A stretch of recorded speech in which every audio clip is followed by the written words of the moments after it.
what's up, everybody? Night 2 of Hydra Beer Company night. You guys are in for a treat. We got 6 beers tonight. It's the first time we've ever done more than 2 in one. It's going to be fast-paced. It's going to be quick-moving, but we're going to have a good time. We got the Unholy Bourbon Barrel-Aged Stout, the Resurrection Series Bourbon-Aged, both the Boysenberry and the Plum Dark Sour Ales. We got the Lilith Citra Dry Hop Ale, and the Morningstar and the Morningstar Cranberry. So we got a lot of beers in store for you guys tonight. So episode 25, Rapid Fire, Hydra Part 2. Hydra beers. Oh, I was gonna comment and be like, if you had...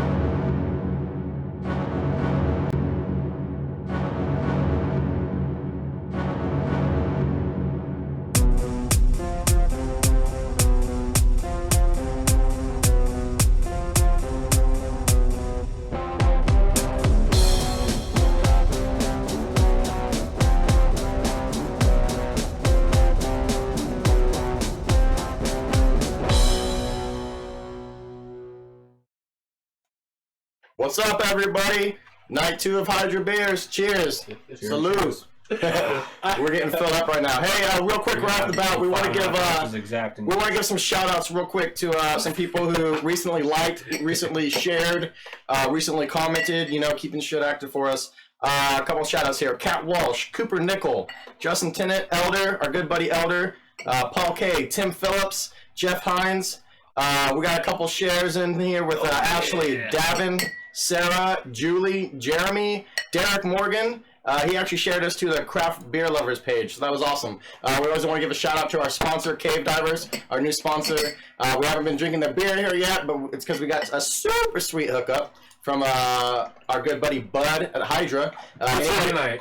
Anybody who's been tuning in has seen Bud commenting, keeping track, keeping up to us, and we actually have him here tonight. Chris, throw him on that screen, brother. Throw him up. Oh, yeah, introduce everybody to our good buddy Bud. Cheers to Bud. Cheers to Bud. Yeah. Oh yeah, Totally amazing. Cheers, Bud. Yeah. Oh yeah. So he brewed this. He made this. This is him. This is his brainchild. You're drinking Bud right now. That's fault. God, I love Bud. You have the Morningstar as well, don't you, Bud? They're Berliner Weisse. Oh my god. No way. First two are Berliner Weisse style ale. Yes. Is he still muted? Wait. No, I hope not. Audio check. 1, 2. Can you hear us, Bud? Are you there, man? Yep. Oh, cool. Oh, there we go. You got the Morningstar as well, don't you, tonight? He's got the Cranberry. Cranberry. The Cranberry, hell yeah. That's what we're moving on to next. Oh, yeah, by the way, I didn't say it. That's the one we're starting off with. The regular Morningstar. Not this one. Yeah. Yeah. With that one on the shirt. You can't see it because of the beard. Wow, we're all repping our badass. My arms in the way. There we go. Our badass Hydra shirts that Bud hooked us up with. Why don't you go ahead and tell us a little bit about yourself, Bud? Hey, you want to share? That question sucks. Well, I'm old. I'm going to guess late 20s. 43. What? Damn it. Should have just taken late 20s. Yeah. 43. Been homebrewing. I started homebrewing in 2003. Wow. So, yeah. It's been a while. Hydra shirts that Bud hooked us up with. Sorry, guys. Pretty much just brew all the time and got some recipes. Brewing partner. Started entering some competitions and started winning some regional competitions in the homebrew circuit and hooked up with the owners of Hydra and started brewing pro. Nice. Wow. When was your first trophy? Trying to think. It was I think it was a triple. Triple. Damn. Nice. Proudest moment so far in your brewing history. What was that? What's your proudest moment so far in your brewing history? I think just we won a lot of medals there about 4 summers ago. So that was a pretty good summer. Cool. Nice. Hey, Eric, what's up? What's up, Eric? Hey, everybody who's tuned in so far. Elder, Eric Bell. Yo, what's up? Cheers. Patrick Ryan, Don Bishop, always telling us to drink more whiskey. He wants us to drink that hard liquor. Dude, it would make Wednesday so terrible. And also Eric Peck, my good buddy from back in Abilene. What's up, guys? Thanks for tuning in. This is our buddy Bud. Everybody who's just joined. He's here from Sioux Falls. Skyping in from Sioux Falls. So I got a quick question for Bud. people frequently ask me what my favorite beer is that we've reviewed, and I'm always like, I can't answer that. I can give you my top 5, but picking one is hard. But do you have a favorite beer that you've What's up, Luke? that you've brewed? I think my favorite one we brewed so far is the Dark Sour. Oh yeah. The first version of it with no fruit in it. Okay. Okay. See, I'm excited because I haven't had a dark sour at all yet. Hi from Ohio. Holy shit. Hi, Trinity. Hey, Trinity. Thanks for joining, and thanks for giving a quick howdy so we know who's watching. That's awesome. Yeah, You got love for coming to you from Ohio, bud. Thanks. Against reach. Hell yeah. What's your? I'm gonna ask this. I'm gonna push it to a little bit more. What's a beer that you drink if you're not drinking your own? I don't know how much that brewers do that. They probably If you do. probably drink their own. But what's one that you pick up regularly that? I don't really go for one. I usually just hang out at the other breweries in downtown if I'm not at working or. Okay, so more of the local Sioux Falls breweries. That's cool. Yeah. Hell yeah, support Very the cool. other guys. Do you tend to be more of a? I mean, I didn't used to like IPAs, but they've kind of grown on me. I didn't used to like stouts or porters either, but the more I drink, the more I like everything. Do you have like a favorite, like what's the word? Tide Bomb. Like a favorite type of beer? What is the word, bud? My favorite style probably is Kolsch. Kolsch, okay. Really?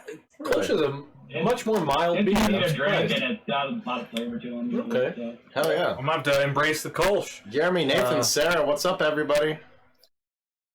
Oh We got man. Bud on tonight, our good buddy Bud. Bud, Also, hey, anybody who's tuning in and watching, if you guys have a question for Bud, type it in the comments. We'll relay it as long as it's somewhat appropriate. Tim said you don't fancy IPAs. Is that right?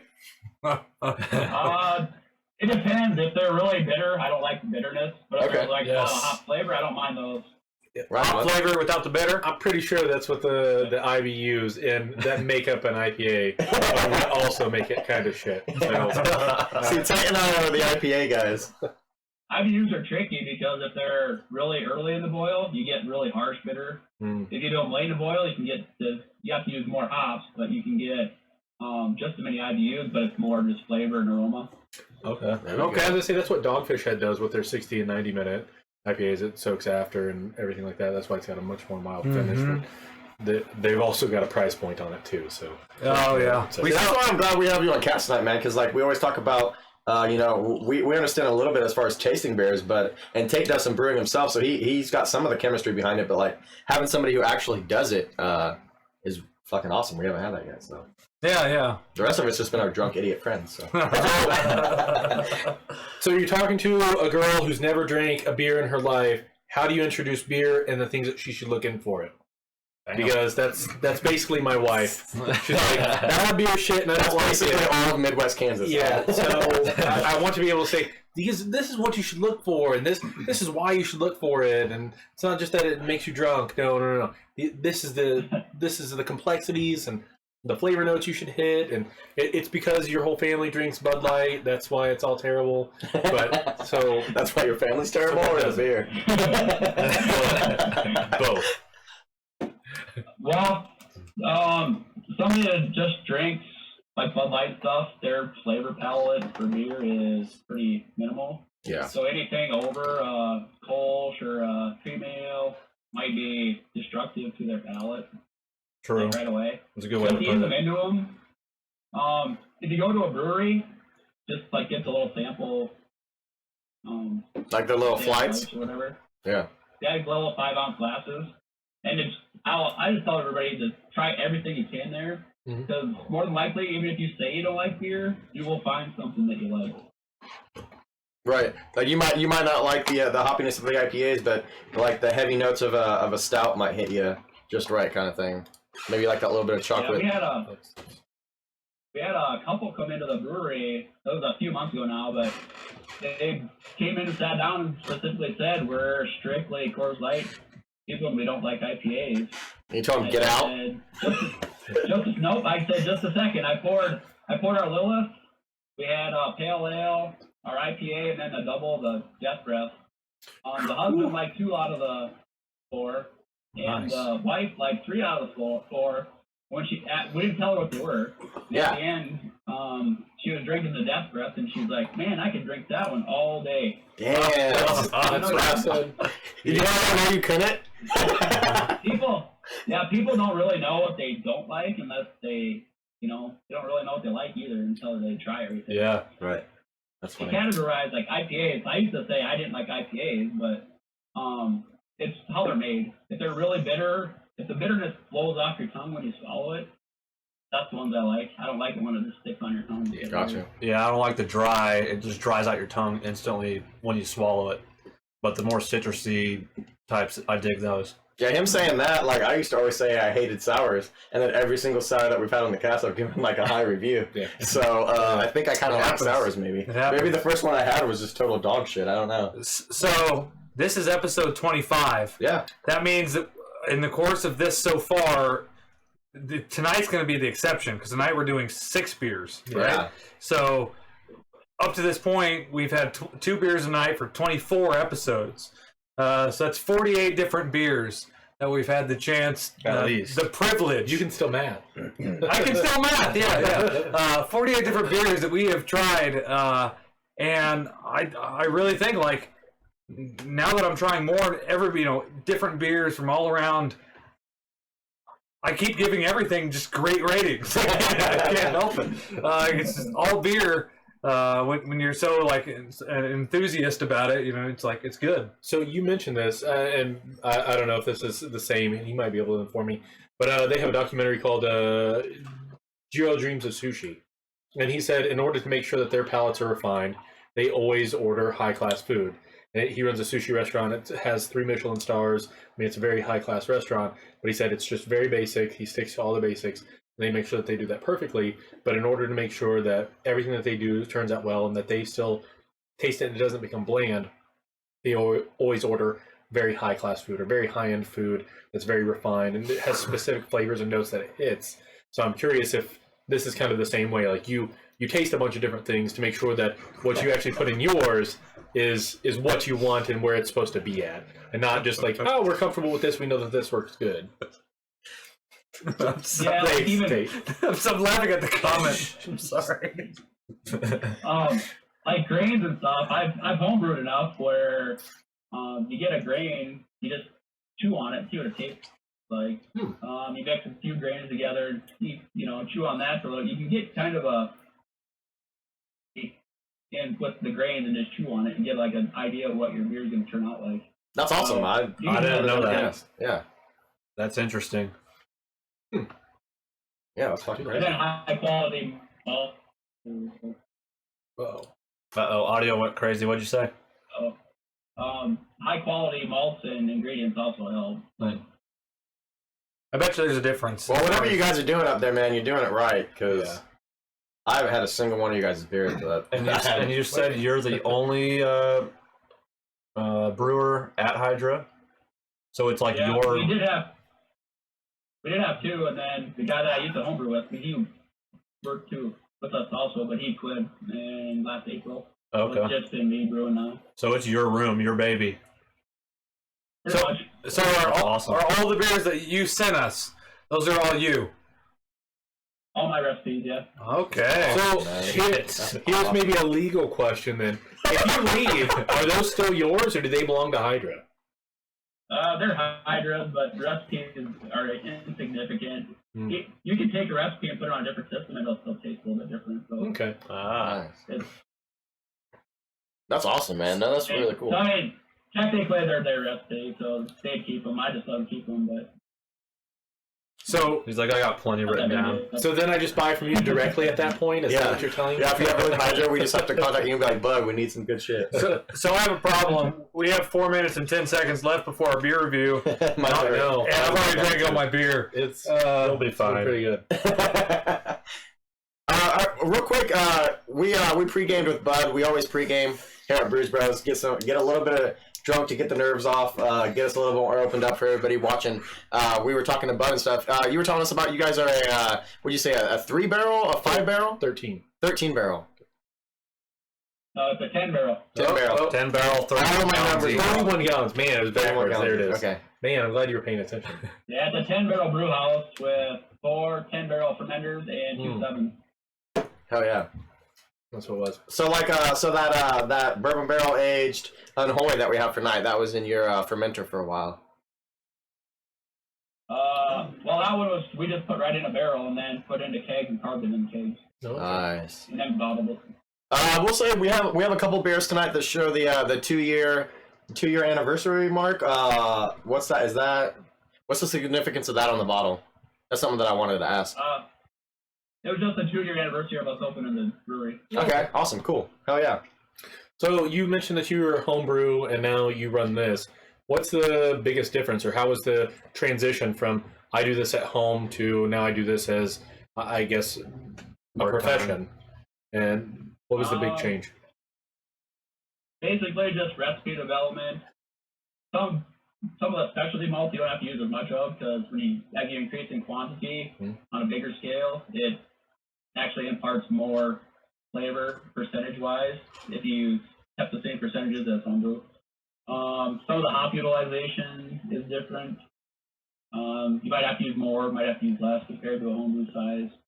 It's just a little bit of scaling issues. So like as you're brewing a batch, do you have to go through and kind of test it as you're going, or? You pretty much just have to brew and taste it and then adjust the next batch. Okay, cool. Oh, yeah. So- That's awesome. You saying that's awesome made me lose my spot because it's Sorry. gonna be like, that's awesome. Shoot, I was gonna ask something. Nope, go ahead. Do you have any questions for us? I don't know what they would be. But... Are you guys really assholes? Yes. Oh, I was gonna ask if there's any situation or scenario whenever you're in your transition, like something they were like, okay, and then here's your equipment, and you're like, yeah, I totally know what that is, and I totally know how to use it. Yeah, I got this, guys. Don't worry about this. Because I imagine you didn't, other than your friend that you brewed with, you didn't really have anybody to turn to for coming up with something large. I mean, it's basically a company. So how did that go? It's basically pretty much the exact same as home brewing. It's just larger scale. So the equipment, the process, they're pretty much the same. It's just tweaking the recipes to what you used to do when you're doing small batches. Nice. That's awesome. Oh yeah, man. Well, should we get this started? Yeah, let's go for Got it. a minute. We got a minute, but So this is a Berliner Weisse. Yep. You said the Morning Star. I'm gonna throw up the label. Oh, I don't got any beer to show. I'm gonna throw up the label. Yeah. The beer's all gone, guys. Sorry. We did start on this one a little early. We're not saving any. Now we'll have 10 minutes for each, and it'll be a little. It's super clear. Yeah, you gotta get it. It's their bitchin' labels, though. Yes. Oh man, I love it. They draw me in.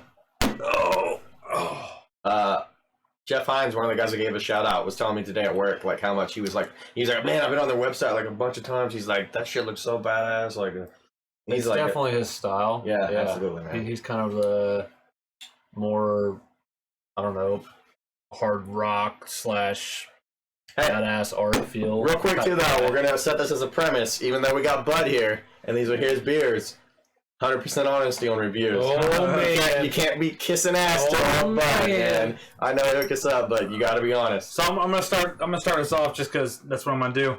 But the one thing that stands out in my mind when I drink this beer is how crisp it is. Absolutely. It's just a really crisp flavor. And as far as like, this is a sour, right? I mean, it's a Berliner Weisse. Berliner Weisse is a tart. It's got that. It's not overwhelming. There's been a couple sours that we've reviewed where I take that first drink and it just kind of, it turns your head to the side because it's so overwhelming. This is a good crisp and balance that really, I think, makes this well-rounded. But I am not typically a sour guy. You say that every time we have a sour, and then you're always like, I'm not a sour guy. Not 9. I've given maybe 2 9s the entire time I've been on this. One was on the Peanut Butter Reporter. Real quick, Luke, Bud's drinking the cranberry version of the Morning Star, which is what we're getting ready to go to. So yeah, so I'm gonna give this. I'm torn. What's up, Aaron? It's really drinkable. I'm gonna give it an 8. I'm gonna go with 8. That's a solid. That's a good rating for me. That's all I'm going with. Oh yeah. Boom. Chris, you're up. It went down like water. I think I could drink this shit at work and I'd be fine. I wish you would. It's not real strong. I don't think it give off a big beer smell. I like how it's kind of it gives me kind of a sour apple taste, and that makes me feel at home because I love Granny Smiths.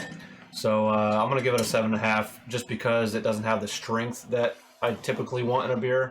But it being a Berliner Weisse, I know they're a little less potent. It's delicious. 7.5. Man, you guys are tough. The first thing is, it's a great sour. It's an absolute great sour.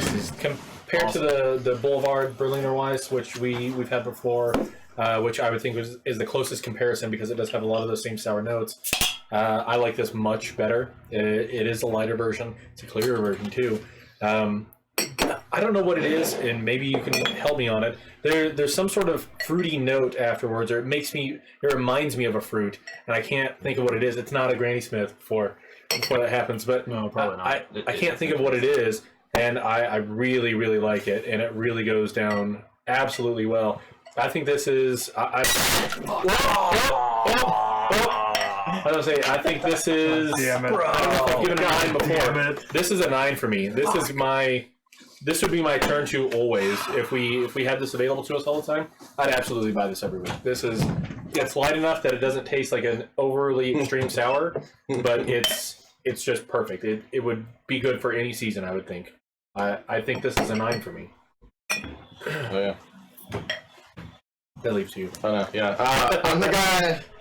I always say I'm the guy who doesn't like the sours, but I always give them a high rating. I agree with you in that I think the Boulevard from here, local Kansas Brew, is probably the closest that we've had to this type of flavor.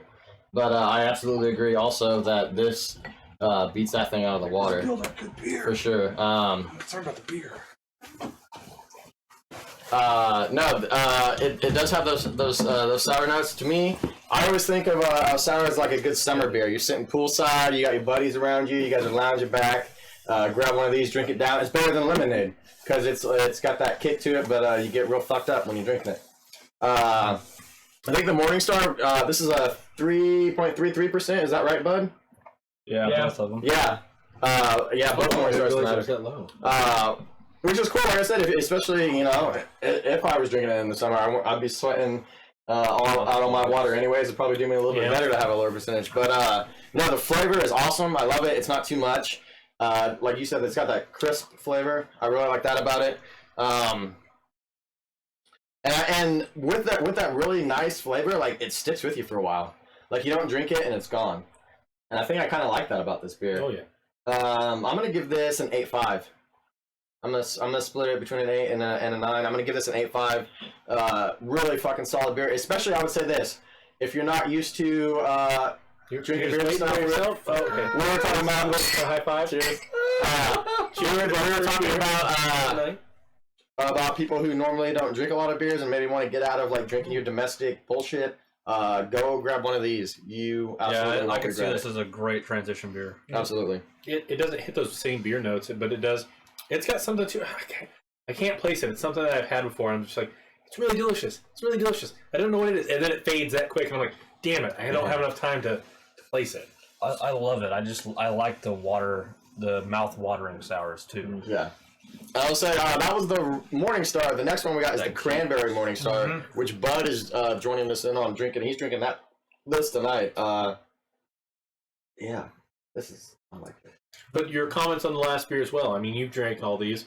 What is it that it's going for? What's the season? What's the food pairing? What's the anything? Yeah, for that first Morningstar. I'm not really good at food pairing, so. Right on. We're just going for a traditional Berliner Weisse, like a German style Nice. Berliner Weisse. So we hit the 3.3%. It's pretty low alcohol. It's one of those you can drink all day. Oh, I would. Yeah. That's the purpose of it, I would. Hot summer day, just sit wherever you want, do a keg of it, and Oh yeah. You know how perfect that sounds? That was amazing. I would chug this out of a keg. I would do a keg stand with this beer. I mean, do you guys sell kegs? Is that something you're gonna sell? Yeah. Oh yeah. Something to keep in mind when we go up. Yeah. I'm gonna keg it out Unholy, man. Fuck these like 6-packs and bombers. We're gonna get some kegs. Just load it on the bus. $10 entry whenever we get back. That's the party. Get the table and put the God, keg can you here. imagine? Oh god. Just bringing back kegs Let's and like, upgrade. $10 Upgrade. $10 to get in the door, drink what you can. Yeah. Oh man. But we'd send you videos of what happened. You'd be We'd terrified. invite you. We'd have the van. We'd kick somebody else out to bring you back. Yeah.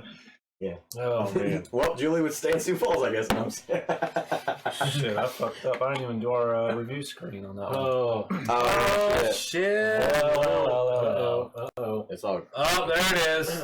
Yeah. Look at that. Swing that over, man. Let everybody look at it. Chris put a lot of work on these, man. I hope he doesn't mind the nerdy. Our boy, Sure. I got Chris, bored. man. There's another shout out. We never give him enough credit. Chris does so much work for this cast. He's always like, he took the picture right here that we're looking at now. I know Try to be Bud probably creative can't and see shit. it. I know he's looking at us with a naked green screen. Oh. But He might have it up He's still. looking at my beauty. I don't know. But Chris threw in some of his awesome nerdy stuff in there too. We got some Zelda for tonight, some Star Wars, some different stuff. A little bit of us with a flair. little bit of Hydra. Yeah. Flair? Yeah. But no, man, he does so much work every week to get this stuff ready for the next cast. So cheers to Chris. I'm gonna give that. Cheers to Chris. Cheers. We'll allow you. When did you guys start making the last Morning Star, not this one, originally?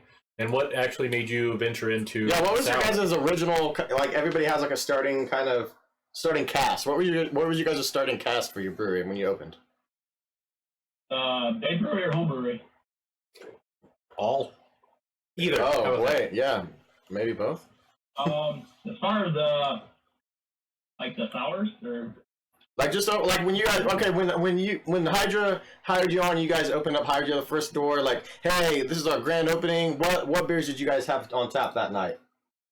it was let's see, it was the Pale Horse, the Death Grass, Immortal. Yeah, I think we might have had Unholy. I'm not sure. I can't remember. That's been a long time ago. Right, yeah, it's been a while. So do you come up with the names?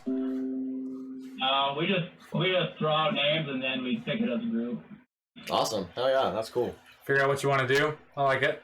Reconnecting in Yeah. one. Try to keep with the mythical style. Yeah. No, it works for you guys, man, with your artwork and everything. Yeah, it goes hand in hand. I dig it. Like we were talking about our buddy Jeff Hines. I think that alone just draws him in before he even gets to taste your guys' beer. Like, Do you see Elder's question? So, Elder asks, where do you pull your inspiration from when creating new beers? Is it from trying other ones similar and saying you can make it better?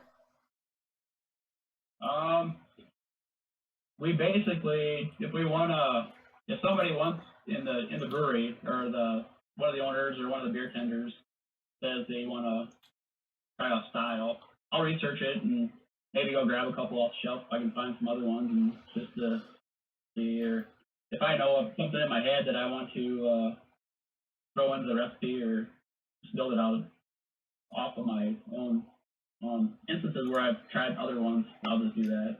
that's awesome, man. I have to say that's absolutely incredible to just be like, oh, okay, let me research it for a little while. Boom, here it is. Yeah. Oh, also, knocked it out of the fucking park. Hey guys, by the way, I killed it. Remember that other one? I killed it, but then there's also raspberry fruit tart at the bottom. You're welcome.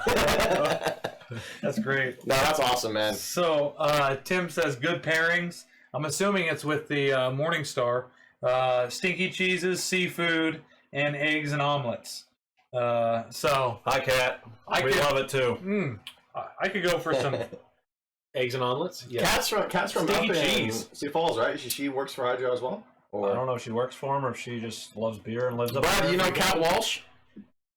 Yeah, she comes into the brewery all the time. Okay, awesome. Hell yeah. She's a regular up there. Hell yeah. Well, cheers to Kat. Yep. She's been tuning in the last couple casts, giving a shout out and stuff, so that's awesome. Cheers to having cheers. No more. I'm cheersing. I feel like we're abusing this now. With great great responsibility. We're gonna say not only did Bud hook us up with some amazing beers, some killer T-shirts, but we've gotten a lot of Sioux Fall followers joining in each night. That's cool. In here and there. To say what's up. Yeah, so that's always awesome. I truly hope that at least some people are like, hey, you know, I've always wondered about their beers. Oh. Let's jump into this. Let's see what they're about. Dude, every one of them so far has been incredible. So I'm hoping it continues. Yep. Well, we'll find out in 3, 2, 1. Take, go. No, you. Oh, I'm starting this time. Okay. So we started off with the regular Morningstar. Now we're on the Morningstar Cranberry.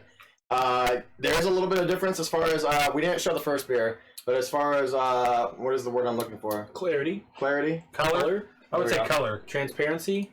Yeah, color. I mean, it's a slightly hazier beer, but not by much. Which is obviously because of the adding of cranberries. Again, the flavor to me is fucking awesome. That crisp kick is still there. Didn't lose that at all. It's got a little bit of cranberry. I don't taste it as much as I thought I was going to, but I don't mind that because I think if it was like overbearing, you know, it would kind of kill the mood of the beer. Mm-hmm. It would kill that Berliner Weiss type beer. I really like this. I'm gonna take it out. I really like this. Again, this would be, like I said, lounging by Jason's pool, hanging out, kicking back, have some of these floating in the water or something if I got these in bottles. I'm gonna give this another 8.5, solid. There's no way that I could like down it from the last one for sure. 8.5. So first off, I have to say before I judge another one of your babies, I'm so sorry to put you in that kind of position. Like it's got to be a little, I don't know, like it would make me anxious. Like my kid's in a beauty contest. Nobody gives a fuck what you think, Jason. Nobody gives a fuck what you think. No, but Bud's been to competitions. He's given his beer to somebody and be like, "Hey, judge this." I mean, he's used to this, and he's won. He's not sweating it right now. Yeah, he's like, man, I got medals on my wall. I don't care what you drunk assholes After the say. end of the day, unless it's good, I don't care what they said. Everybody's got an opinion, so it's some people like them, some people don't. It doesn't bother me. Good. Right on. Good. Gotta have thick skin. Yeah. But what's your number? So this one, I think it's very similar to the last one. I really had to try hard to get some of that cranberry, and it's actually more of the aftertaste than it is the actual taste. And it's more that it's a tartness that kind of stops some of that finish. It's almost the same as the last one, except for that little bit of a change. I'm going to give it the same score. I'm going to say as a beer and a sour, this is a 9 for me. I love this. Oh, yeah. This is absolutely one for me. I thought it was going to be something later in the evening. This hits the notes I like. Yep. I like the cranberry a little more. It gets an 8 for me. I thought it was being cranberry on the bottle. I saw it was Morningstar plus cranberry. I thought it'd be a little drier, more like a wine, but it's not. It just adds that little bit of flavor toward the end, like they were saying, and I like it a little more than the other one, so it gets an 8. So I'm gonna, before I start, what was the inspiration for the cranberry? So I've not typically, I don't know if I've ever seen another cranberry beer.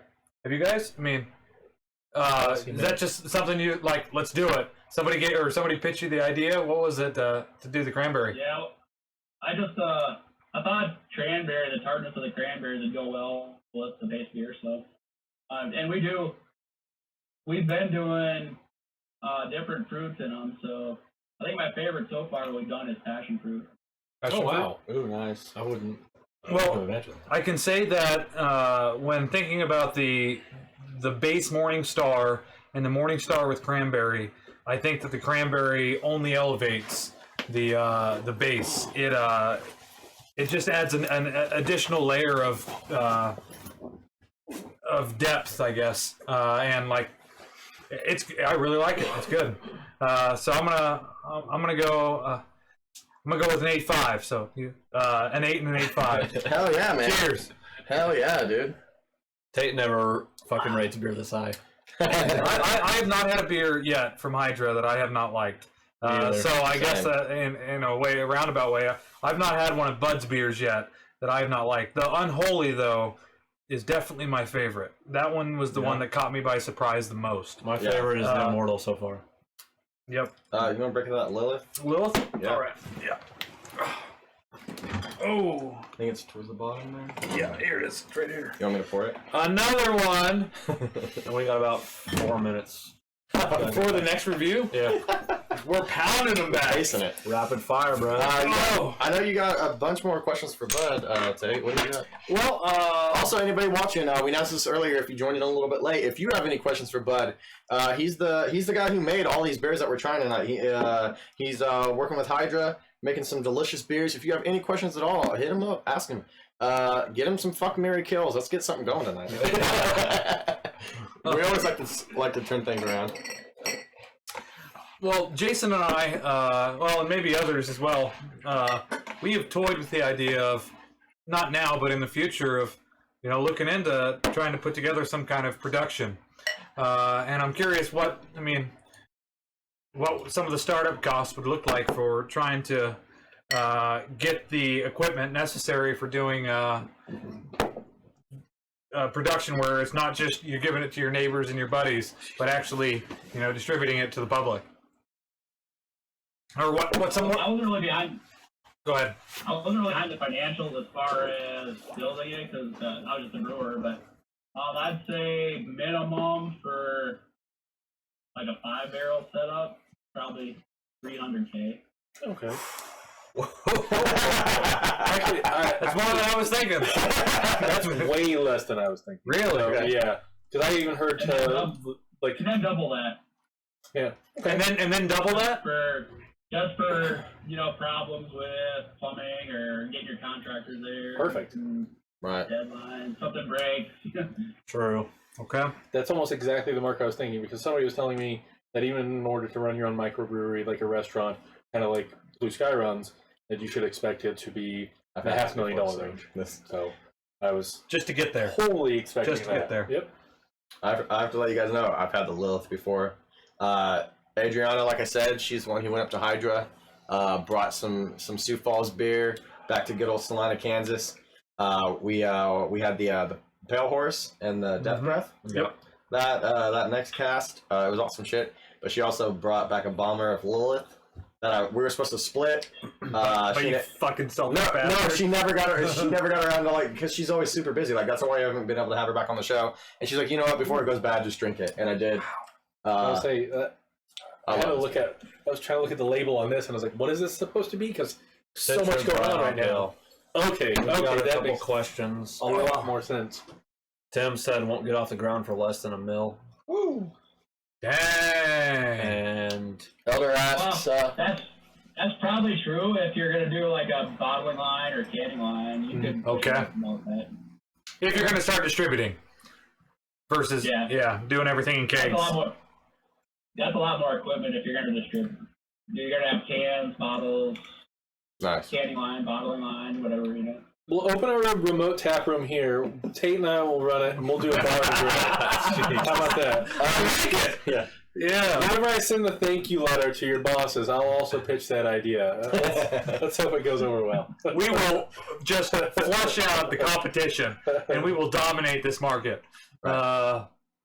Luke said, can we get Hydra in Kansas? You can't. No, unfortunately. We'll try and put a bug in a Cave Diver's ear or Crown Distributing. That's whenever we come back, Crown distributions. We'll make them drink with us and be like, tell me you don't want that. No. So here's the thing, Luke. We're talking about this summer going up and visiting, and we're going to be putting in a big old order. He's a pilot. He can fly us all. Yeah. Yeah. How much plane you got, Luke?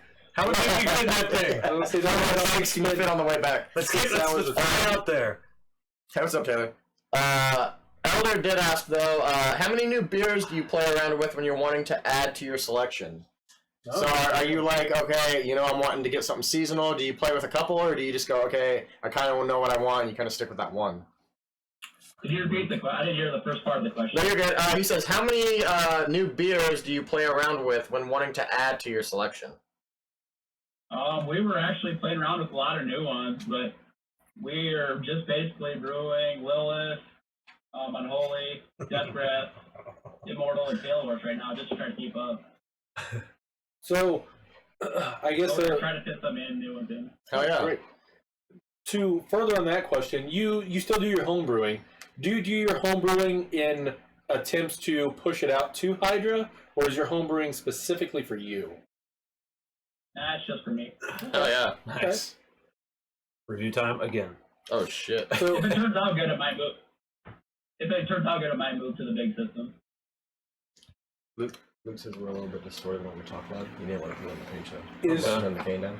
is one of your perks of working there that whenever you have a good brew of your own, you can go in on a Saturday or Sunday and pump that thing out, take up a line? I can pretty much drink there when I want to. So Nice. What do you do with? I mean, you may not have failed mixes, but if you run across a mix where it's like, God, that's fucking awful, do you still proceed, or does that even happen since you've been doing it since you said 03, I think?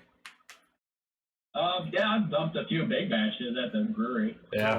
Had a couple batches where the yeast did something funky and we just couldn't salvage it. So. You just pour it out and you're like, on to the next? Yep. Cool. That kind of sucked watching all that go down the drain. Dude, I'd be like giving that to livestock. Just to watch him stumble around in the pasture, get all fucked up and shit. Come here, cows! But I mean, dumping it is better than having your name on something that's not 100%. Yeah, no. It's not the 100% Bud beer, you know? Like, Yep. Makes sense. Who's starting? Oh, okay, so, man. I gotta nurse this thing for a minute. This one, I feel like I barely got to finish the last one. What a transition. Very true. From the Berliner Weisse to this Lilith Citra dry hopped ale. I feel like this is way more up your alley, though. I mean, so it definitely. Let me just go again.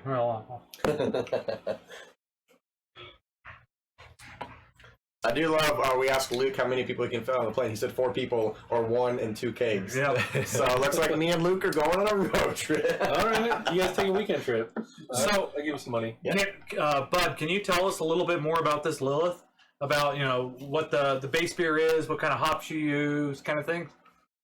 Yeah, it's just a basic like a blonde ale that I think it's like 17 IBUs with that we just put in at 60 minutes with Columbus hops, and then we just dry hop it. That's it. That's all the hops that are in it. Okay. So I have to ask, while he's drinking this in order to review yours, does your aversion to some of the more hoppy bittered beers change the way that you brew things, or change the way that Hydra puts things out? Okay. We do some traditional, but mostly I don't like the bitter IPAs and stuff, so most of it's just a lot more of the late hops, so it's just more flavor and aroma. So I'm gonna start off here. This is not a bitter beer. Oh, no. You said it was like 17 IBUs? It's 20. It's 20. 20. According to the bottle, it's 20.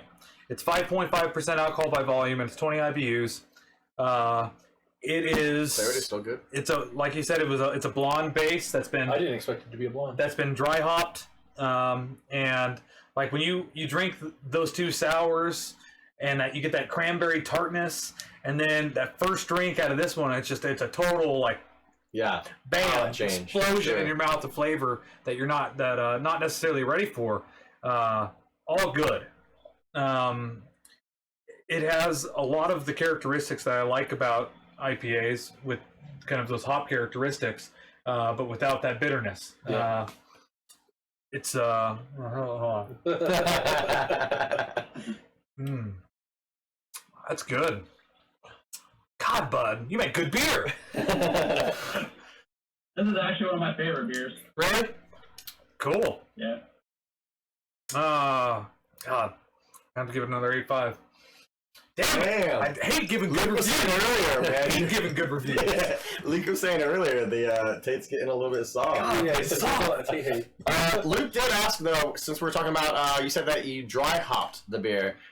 Some people don't know. I don't know necessarily what that exactly means. I can taste the difference when I read it and it says it's dry hopped in a beer. I can know what kind of flavor I'm gonna get out of it. But what's that? The dry hop.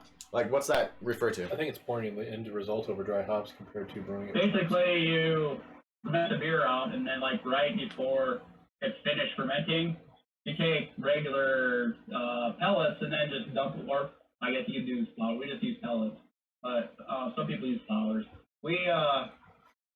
You just dump it in and let it sit for a week or so, just to let the flavors mellow in there, and then. So it's later. It's just a lot later in the process, is what dry hopping refers to. It's pretty much after fermentation. Okay, cool. Yeah, like so your bittering hops you do when you're doing your boil. Yeah. Whatever your length of boil is. And you can add those at different time intervals during your boil, whether it's 5 minutes after the start or if it's 5 minutes before the end. But dry hopping is after the majority of the fermentation has taken place. You add more hops. In there for that little bit and to my understanding, it's more for aroma. And dry hopping is really going to increase your aroma and not necessarily that much in the flavor. But I could be mistaken. Yeah, you'll get flavor out of it. Okay. Cool. Depending on how much you use, but. Well, there you go, Luke. Now you know. I also didn't know. Like I said, I can when I look at something and I buy it and it says this is dry hop versus like you can tell the flavor, but I didn't know what it referred to as far as the brewing process. I have grown to love hops, and just like I mean, it's like a flower, and like if you could make a perfume out of hops, I'd be like spraying that shit all over me because it's so good. But that is one thing about this beer that is just so good is that hop flavor is just delicious. You've watched the 40-Year-Old Virgin, yeah? Yeah. You know how I know you're gay? You just talked about spraying perfume all over yourself. I would spritz that hot perfume all over me. It wasn't a hoppy If there was a hop lotion, perfume. If there was a hop lotion, I would just lotion up with that. Chris, you're up, brother. What's your rating on the beer? I think this is my favorite IPA. It's not an IPA that I've had. It's my favorite hoppy beer. There you go. Okay. There it is. Because it's not dry. It's a little fruity and flavorful, but the IBUs being low, I love it. But it's still a little hop flavored. And I'm going to call it an IPA, even though it's a dry hopped ale or whatever. It's a 10 as an IPA for me. Like, legit. Damn. If we're going to call it an IPA, nice. yeah. But I'm going to give it a 9. It's a solid fucking beer.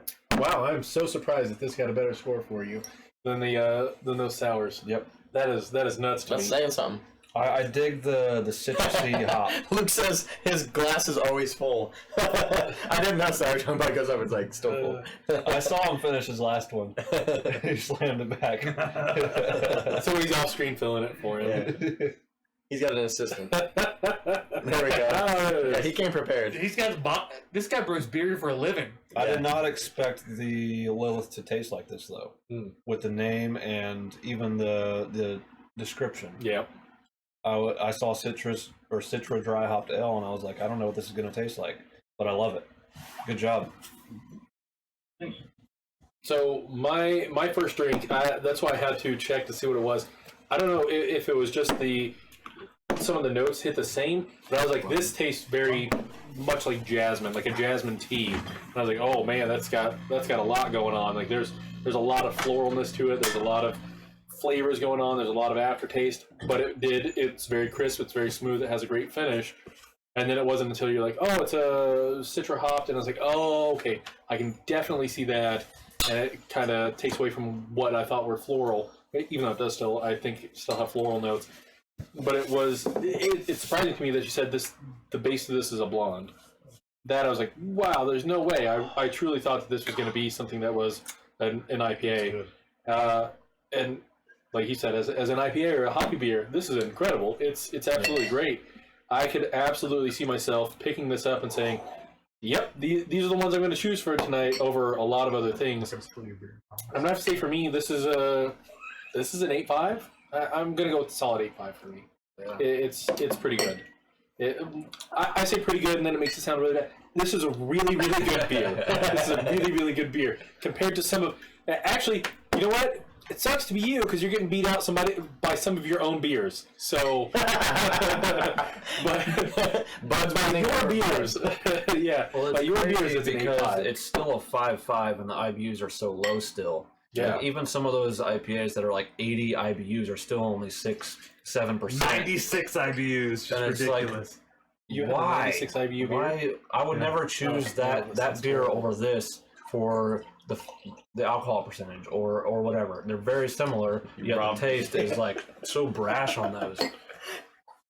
The higher the IBU to me, the worse actual taste to me. So, Jesus. We got it. It's a science. Hey, you said you wanted to work at the bar like we had. We're splitting on Tate's not on the bar. God, He's gonna be bartender. Real quick, my review, and we'll get on going with the next one. Ooh, that's smelling that. What is this one? This is the Plum. Dark Sour. The Resurrection series. Is that right? I got all that right, bud? Yep. Hell yeah. Yep. So I'm gonna do my review on the Lilith real quick. I was telling these guys, I've had the Lilith before. I drank an entire bottle by myself, and it was awesome. It's a really great beer. I love it. Like I said, Tate and I are the hoppy guys. We love hoppy beers. Like I said, this one is it's got that hoppy aroma and flavor that if you do like IPAs, if you do like hoppier beers, this is a great one to pick up. But it's not too much.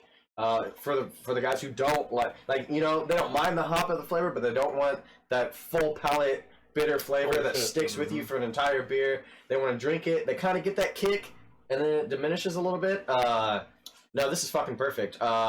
It's smooth. Lilith is a 9 for me. Easy. It's a great beer. And here's the thing. I could drink this hot or cold. Like hot or cold weather. In the summer or in the winter, I would go for a Lilith. I have no idea what to think about this. It's all seasons. No, it's a great all-around beer. Right? You said this is one of the ones that you started with, bud? Tate, have you drank The this? Lilith? Wow. I have no idea what to think about this. I have no That was one of idea. the first production ones we did in the. Wait, before you drink it, and actually smell the first one we did on the big system. Oh yeah, okay. So this is one of the first ones that Hydra did. Lilith. It smells like a bourbon barrel. They did it right. Give it a... It is bourbon barrel aged. Is it's this? a dark sour bourbon barrel aged. Did you give Lilith a number? 9. 9? Damn. Nice. 9. Yep. Very nice. But I already knew I loved this beer, so like I was just like, I gotta drink it again. Hell yeah. Yeah, so this is the bourbon barrel aged dark sour Plum. Yep. And we have another one. That's the Boysenberry that we're gonna do next. Because I smell that this is bourbon the barrel. Plum. Talk about a transition from the first 3 beers. We're going. Dude, it smells so good. I haven't drank it. Dude, honestly, I haven't had dark sour. I'm so excited for this. But I'm trying to give us a little more time, about 5 minutes between things.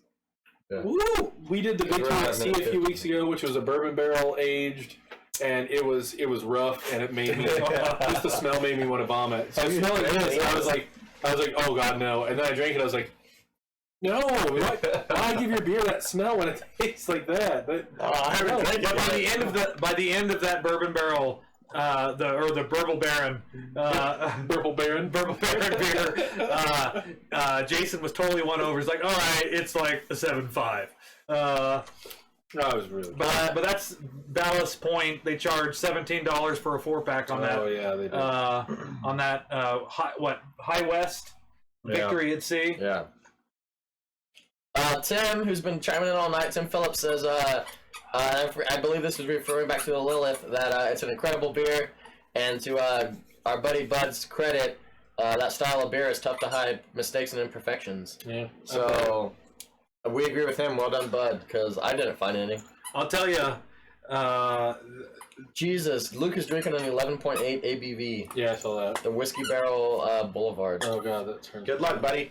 Understand with us at the end of the cast. the fact that Bud went from being just a home brewer, and not that it's a negative thing, but went from being a home brewer to brewing this Lilith, really like makes me want to delve into the craft of beer making more. I thought you were gonna say, tell your wife, you know what? I'm fucking quitting my job. This is what I'm doing. That's all the same. day. I mean, I want to make something like this because this is so. I mean, I know we're supposed to be talking about this beer, but I'm still talking about this beer.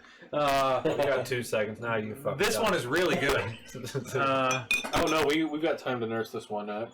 We gotta have like another. It's gonna be delayed. You want 5 minutes? You want 5 minutes? I would love 5 minutes, please. Uh-oh. Give us 5. Give us 5. Take 5. We need 5 minutes. Bud, you got time tonight, or you got shit to do? Oh, go ahead. So, Bud, if you don't know, this is Chewy. I don't know how well he's covered up. This is the Brew Dog. I can see him. He's a shithead, like most dogs are, but we love him. He's a good boy though. Oh, he's a great dog. He's a chocolate lab with short little dachshund legs. Yeah. He's like, don't talk about me like that. Yeah, he's like your beer staring fucked at this blazer up. No, Tape. probably God not. damn it. I'll buy you a new one. God damn it. That's not the point. It's not ruining it in the first place. I have butterfingers. Oh. There I you was going go. to ask something a minute ago, but I don't remember what. So Luke's saying he's got a whole conundrum of beers going on tonight. All right, man. IPAs, 11.8% stouts. There we go. You're looking to get a little bit drunk tonight. Oh, that's what I was going to ask. I mean, he mentioned your change from one to the other. It may not be a thing at all. Did you happen to take any, I don't know, chemistry classes, anything that led into you deciding to venture into brewing beer? Or was it just, I want to do this. This is my calling. Yeah, no, I didn't take any classes or anything. I just brewed so much where I learned how to manipulate the yeast to do what I wanted to, and That's awesome, I man. pretty much can get what I want to. Wow.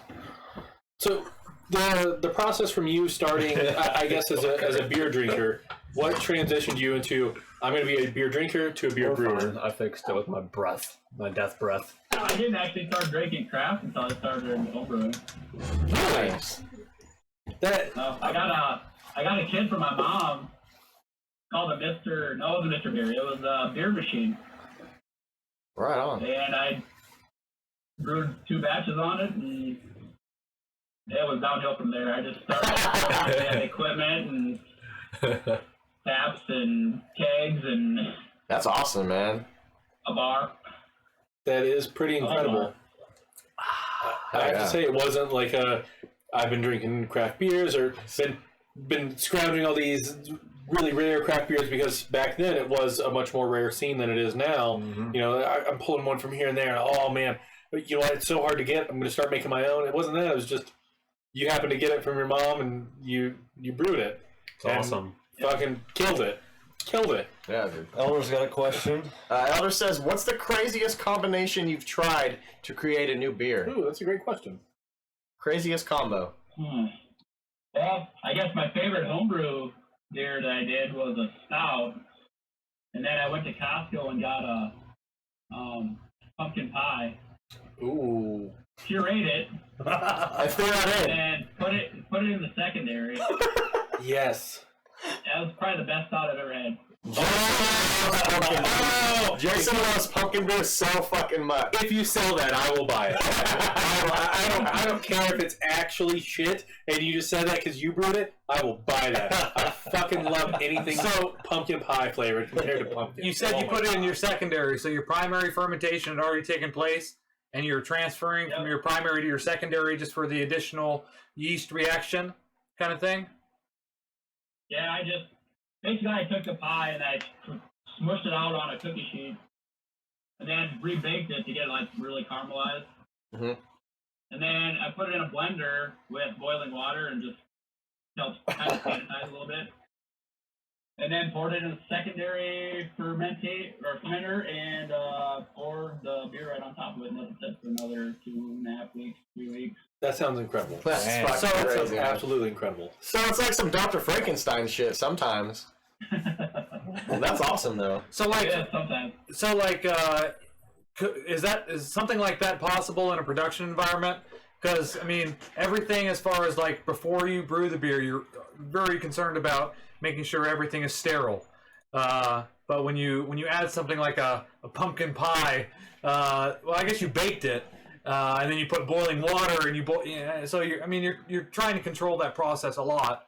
But is that a concern? My video cut out in here what you said, sorry. Essentially, the question was, do you have to be concerned about the fact that with inducing something that isn't necessarily sterile so far into the process, is that, can that go wrong, or is that a concern?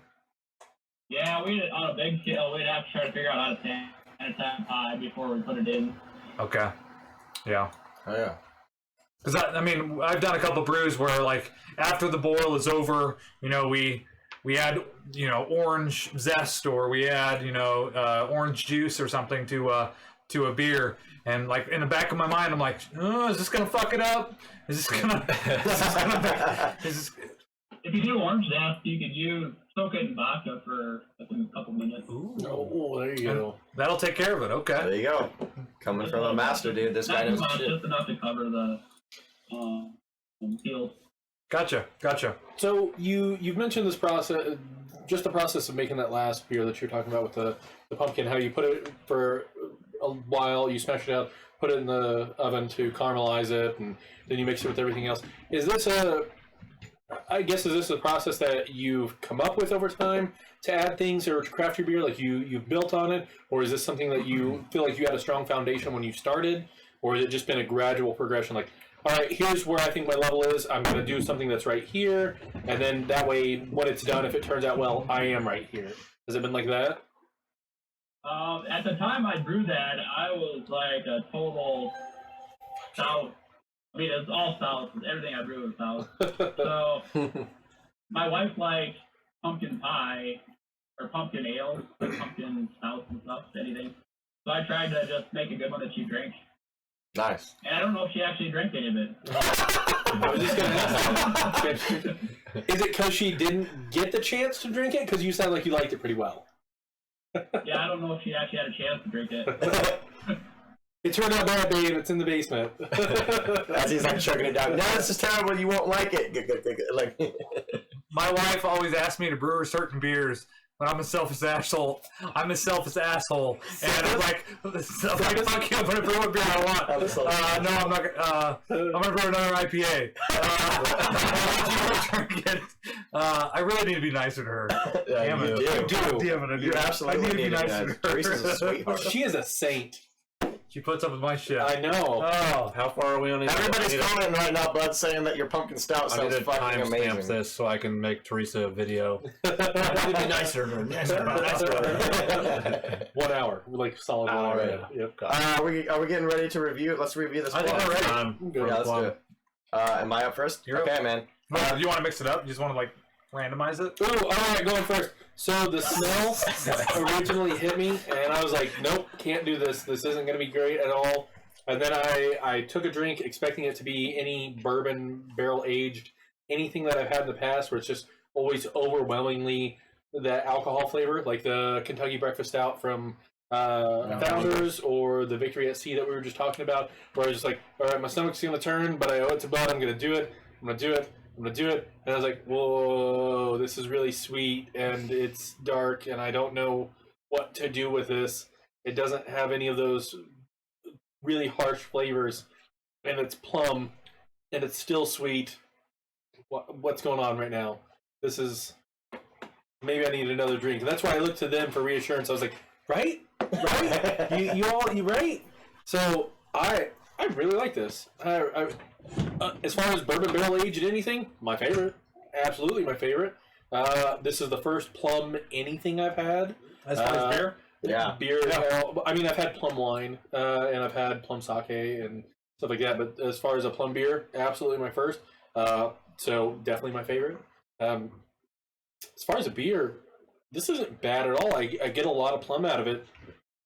I don't get any bad notes at all. Hold on a second. One more drink before I actually give it a number. There you go.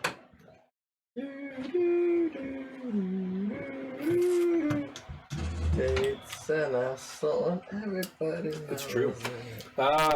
So I do get some of those flavory hints from it being bourbon barrel aged. I mean, I can absolutely get that. I almost think that from the remaining flavor that detracts from this, I'm going to give it an 8. I'd probably give it a 9 if it didn't have bourbon barrel aged, but I'm positive there's a reason why you went ahead and bourbon barrel aged it rather than just whatever, a dark sour plum ale. So, I mean, it's probably way better than it could have been, but for me, it's an 8. It's an 8, but the plum is amazing. It's amazing. Take fuck up the mouse, you fucking asshole. I'm just kidding.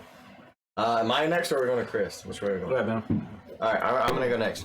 This is my first dark sour I've ever had. I didn't know dark sours... Actually, I didn't know dark sours existed until our good buddy Bud sent us 2 of them. We get 2 tonight. Ooh, what's the next one? Boysenberry. Oh, It's the Resurrection Series. Is it bourbon barrel aged? Boysenberry. Yeah.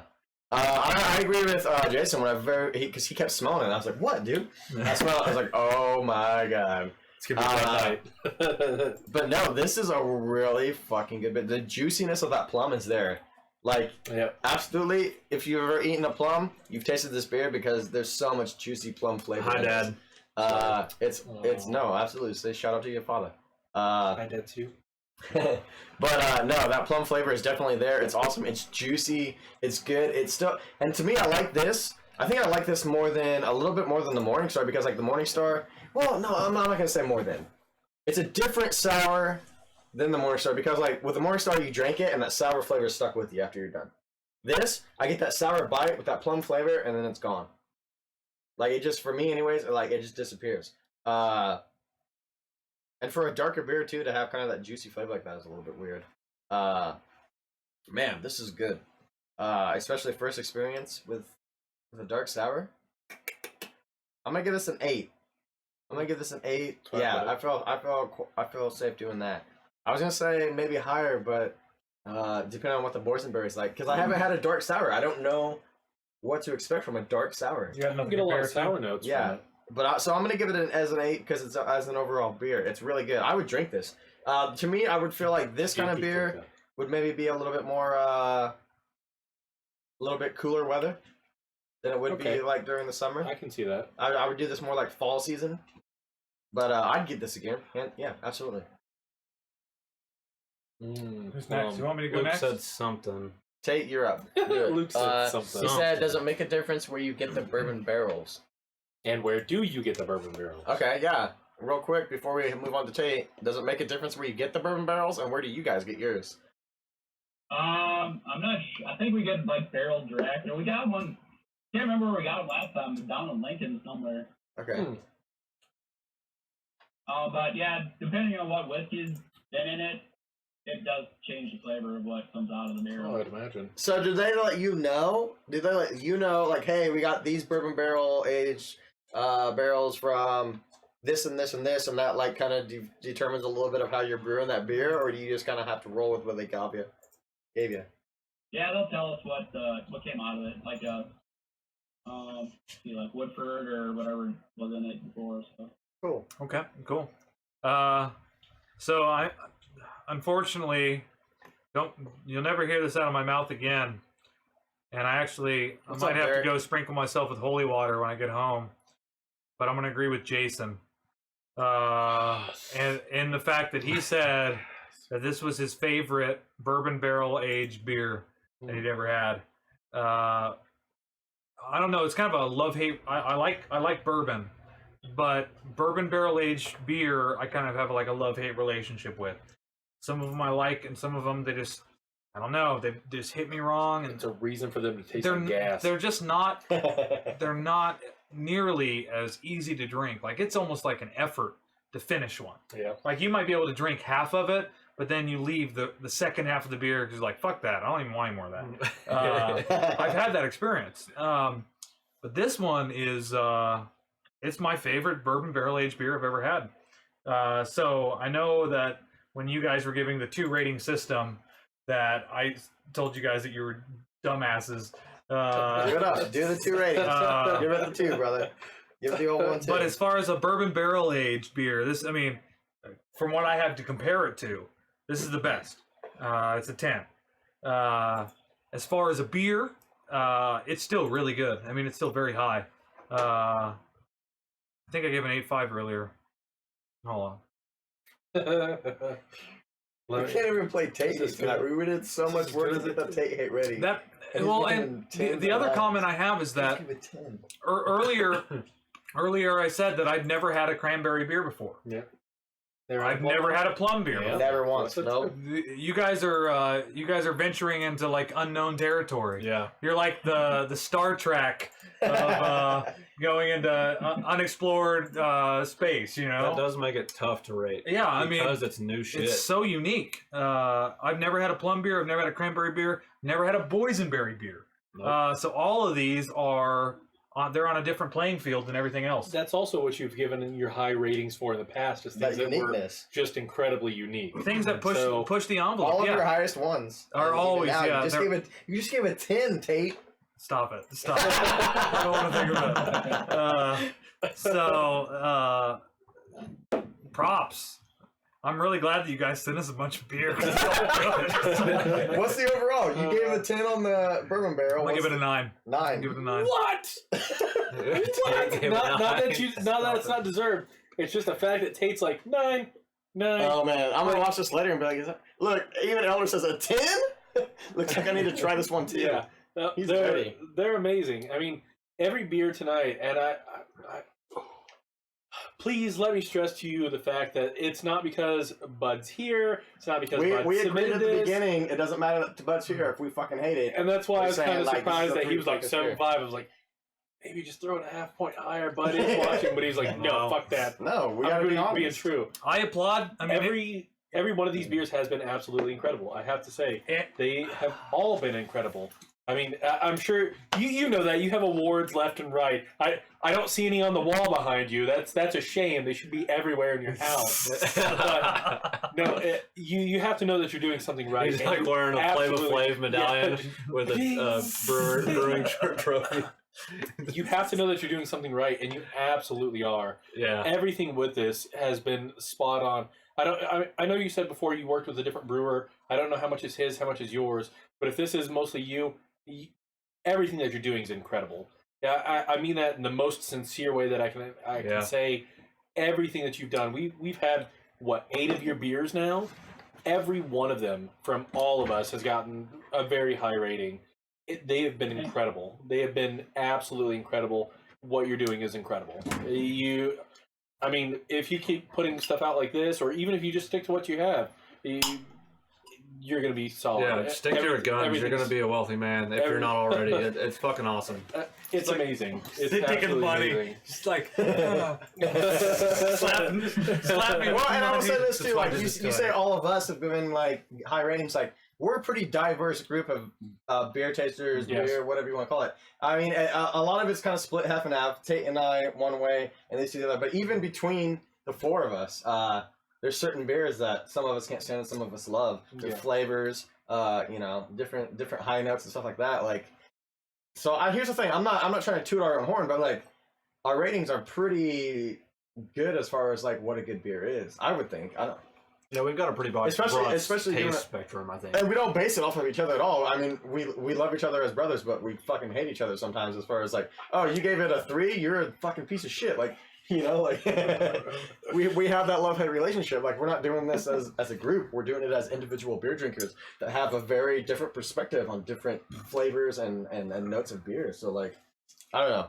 Like I said, not to do I haven't went yet, and I'm not going to drag it on too long because go ahead, sorry. It's been like 10 minutes since you guys have reviewed. Told me this is a dark sour. I've never had one of those, just like they said, and a bourbon barrel aged, which is awesome. Purple Baron. I like it, and I don't like plums. What's up, up, I love Jeff? this fucking beer. I'm gonna go 8.5. Wow. Good. Kat says Bud is a freaking rock star. He is. Absolutely. Hell yeah, man. So I have one more comment that I was thinking about. Oh God. Oh, eat a dick. God. And that's that. The fact that these are unique in that I've never even seen on the shelf and passed up a cranberry or a plum or a boysenberry. It takes courage to try and be unique and to try and like. Or even the stout, the Unholy that we had was a vanilla or like a sweet sweet stout. Like I haven't even seen a sweet stout. I mean, we probably have maybe they're out available to us. Yeah, 200 different beers on any given good day, and I've never seen one. I mean, any of these are so unique that I've never seen them. But as their base beer, they're Jeff, incredible. those horns, as man. their flavored beer, they're incredible. They're incredible. Hey, Luke did have a question for you real quick, Bud, that we kind of passed over. This is going to come on a little bit more handy later. He's asking about the 6.66 ABV of like the I think that's the Unholy. Yep. He was asking if that had to do with the name of the beer, or did you name it and then you happen to get that exact ABV? Or... He actually answered that last week when I asked. Yeah, I don't know if Luke was here or not. Yeah. Oh, okay. Yeah, we actually named it first, and then I made the recipe to be like 5.8%, Yeah, when I finished, it actually came out to 6.6 calculated, so Nice. on the hydrometer and stuff. So, so we just kept it at that. So you threw that. So you threw in that hundredth, that other 6 just to make it official. It might be pretty close. Yeah. No, 6.6. If you get that close, you get to put whatever other decimal point you fucking. Oh, is this the 666? Yeah. Yeah. And the fact that it fits the branding is just genius. Yeah. Oh god, I gotta look at Boysenberry again. Hold on. It's like a raspberry and blackberry hybrid. How many times do I have to tell you this? It's a bunch of berries mutated. Yeah. It's like how a wolf became a dog, except with berries. Wow. How a wolf became a dog? It's like the berry form of a bunch of shit. Dog. That's the same species. You know, ever since Luke kept saying that his glass is always full, I keep checking. I know he's filling it up, but like I keep checking it up. I'm like, holy shit, he does. He's really good about filling his glass like nonchalantly. And 2 minutes till we do the Boysenberry. drinking in. Man. It says 3 minutes. 2 and some change. Oh, Fucker. I'm looking at the one down here. We all love each other. Well, no, we can't say that. I hate all these guys, but I tolerate being around them because there's beer involved. Like, I don't know, there's something to be said about that. Like, you keep interacting with the same people that you hate every week. And I don't know, like, maybe there's a love part of that, but God, I hate you guys. In Japan, that was one of the things that they taught us about socializing, is you want to make friends, you drink with them. Because they're their most true selves. And it's the easiest to break boundaries, it's the easiest to bond, it's the easiest to anything. So whenever you actually want to make a business deal, they always suggest you go out and drink. And when you go out and drink, you nami hodai, which is all you drink. All you Yeah, it's like one flat rate, all you can drink. Yep. Elder just capitalize, like all caps, like 3,000 exclamation points. Boysenberry. This is the one that he's been wanting to suckle down if we had any drops left. Tate just flipped it fucking completely upside. Sorry, Elder, you don't get any of it. Oh, man. I guess you're going to make a trip to Sioux Falls, Elder. Because there ain't none of this left. Which means if you're coming, you have to drive a leg. That's the deal. We are going to take up... We're going to take sign-ups. I'll the part that we just sold all of the Plum bottles and the Boysenberry bottles. So it's all gone? It's all gone! He's going to be pissed. Hey, Chris, did you hear that? Sorry. But we do have a couple more barrels with, it's not a dark, it's more of a brown sour with boysenberry and plum in it. So. All right, so he does have some brown boysenberry. He just said that he sold out of all the dark boysenberry. So as Tate was flipping the bottle upside down, shaking out every last drop. Play that Tate hate. Play that Tate hate, dude. We got it ready and we haven't been able to until now. So this is Tate hate, baby. I can't help but laugh every time. So can you give us a little bit of background into the inspiration for the Boysenberry, bud? Oh, I'd love to hear about this. Yeah. Or even the bourbon barrel. I would think that was hard to get actually, the first version of the dark sour, we just used the wine barrel, and it turned out really good. So we were actually 2 barrels with Unholy in it for dark sour, and we decided just to I don't remember ever hearing of bourbon barrel dark sour, so we just decided to sour them up, and then the beer actually sat in the barrel for a little over 12 months. Wow, damn. To it. So I think it was in the barrel total for 18 months, I think. Damn. That is some unknown dedication. Because if it sucks after that long, what the fuck do you do? So you dump it. He's like, you just dump that shit and never speak of it again. So kind of like a long-term relationship that turns into shit. Oh. You try and forget about Don't it. get all dark and sinister. Yeah, at that point, it never happened. Yeah. I want to talk about it, Chris. And does that take up some space when you're holding that shit for 18 months or however long? Yeah, they sat out our capital. From regular production? Yeah, okay. So with that in mind too, whenever you're, I guess, brewing these, Tate and I have discussed this, and he mentioned he had a beer earlier this evening that was a year old. what is the shelf life on a beer, and what actually determines that shelf life? Because it sounds like you're holding these for 18 months, which is a considerable amount of time, to where I've been told certain beers, or most beers, have a 3 to 5 month shelf time after brew point, or after distribution. So what actually determines that? Go ahead. No. Darker beers like stouts and stuff, they're more prominent, and like old ales, barley wines, they're aged for storing and shelving for a while. I'd say some beers are like really good stouts. You could probably shelve them for like 5 years. Oh wow! After that, any IPAs are drink fresh, unless you want high alcohol IPA to. You shelve it, it'll taste like a barley wine. Yeah, nice. But it's the darker beers that age better because of the dark malts. So. Awesome. No, that's cool. I didn't know that. So I have a question. Now that I'm got a significant buzz rolling. Yeah, right. How many more beers do we have? We got one more. Thank God. So I mean, reading into some of the history of the IPA. It seems like when you read about it that it was for preservation. Yeah, like the addition of extra hops and the kind of the prevalence of them being a higher alcohol content was all for preservation, so that they could go on ships and they could last for longer. Is that consistent with your kind of your view of it? I guess. Yeah. Hops have antioxidants. It helps preserve it. Oh yeah. But the flavor. Same way with stouts, like the dark roasted malts, kind of do the same thing. They don't really age as much as like the lighter malts do. So. Okay. Really. So in this instance, where he's talking about a traditional IPA, or the original reason for adding additional hops to it, these, by the time that they were done with this journey or this voyage, they'd be significantly different than they originally started. Like you said, you were saying, they would taste more like a barley.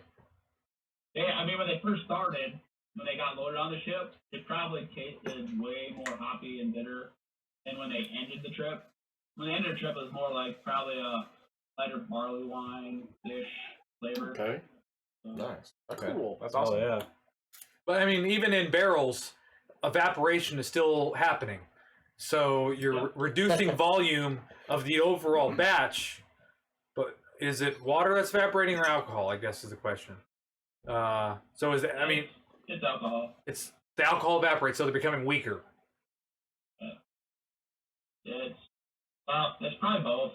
It probably really doesn't change in alcohol, really. It's just alcohol and liquid. Yeah, because evaporating at the same rate. So you're losing it by evaporation, but it's also fermenting more. So it's combating that loss. Slowly, yeah. I would think. Slowly. Luke says 5 years after the apocalypse, we're going to be drinking stouts. So now we know what to look for in that apocalyptic world. I'll tell you. Look for the stouts and the coolers that are shutting down. That is like one of the primary reasons that I got into brewing. Is like the apocalypse? No, not necessarily the apocalypse, but you think about like human beings. I mean, our memories are really short in general. But when you think about how long we've been producing alcohol, it's a long time. Well, they say that part of the reason why modern society is the way that modern society is because of alcohol. It's the reason why we have purified water, is that it's necessary in order to make alcohol. Well, what was the epidemic that took place in Great Britain? It was the there was been on review for there was a pump. There was a water pump in Britain that and I don't think it was typhoid, but it was a contaminated water pump, and everybody that was not living in the pub got sick. But everybody that drank primarily beer were healthy as a dog, and it's like. Thanks, beer. Took care of us. Only the strong survive. Hops be dropping out while they be dodging the gun. Here's the thing. I have noticed this. There's a big flu epidemic going on currently. Not me. I haven't got the flu. What I'm saying is, though, I'd be willing to like sit there and see like how many avid beer drinkers are part of this flu epidemic. I had it, but I didn't puke. but I was sick for like 2 weeks. But you didn't die. There's a while. I didn't die either. You didn't. And Also was it not the Keep flu your though? blood alcohol up. Gotta keep it purifies the blood. Yeah. See, that's what I'm saying. Man. Let the alcohol kill off all that bad shit. Yo, I got a quick cheers to the boys and I Berry. haven't been to a doctor in more than Yeah, 5 you doing years. another cheer? I'm doing a cheer. Get off your ass and cheers.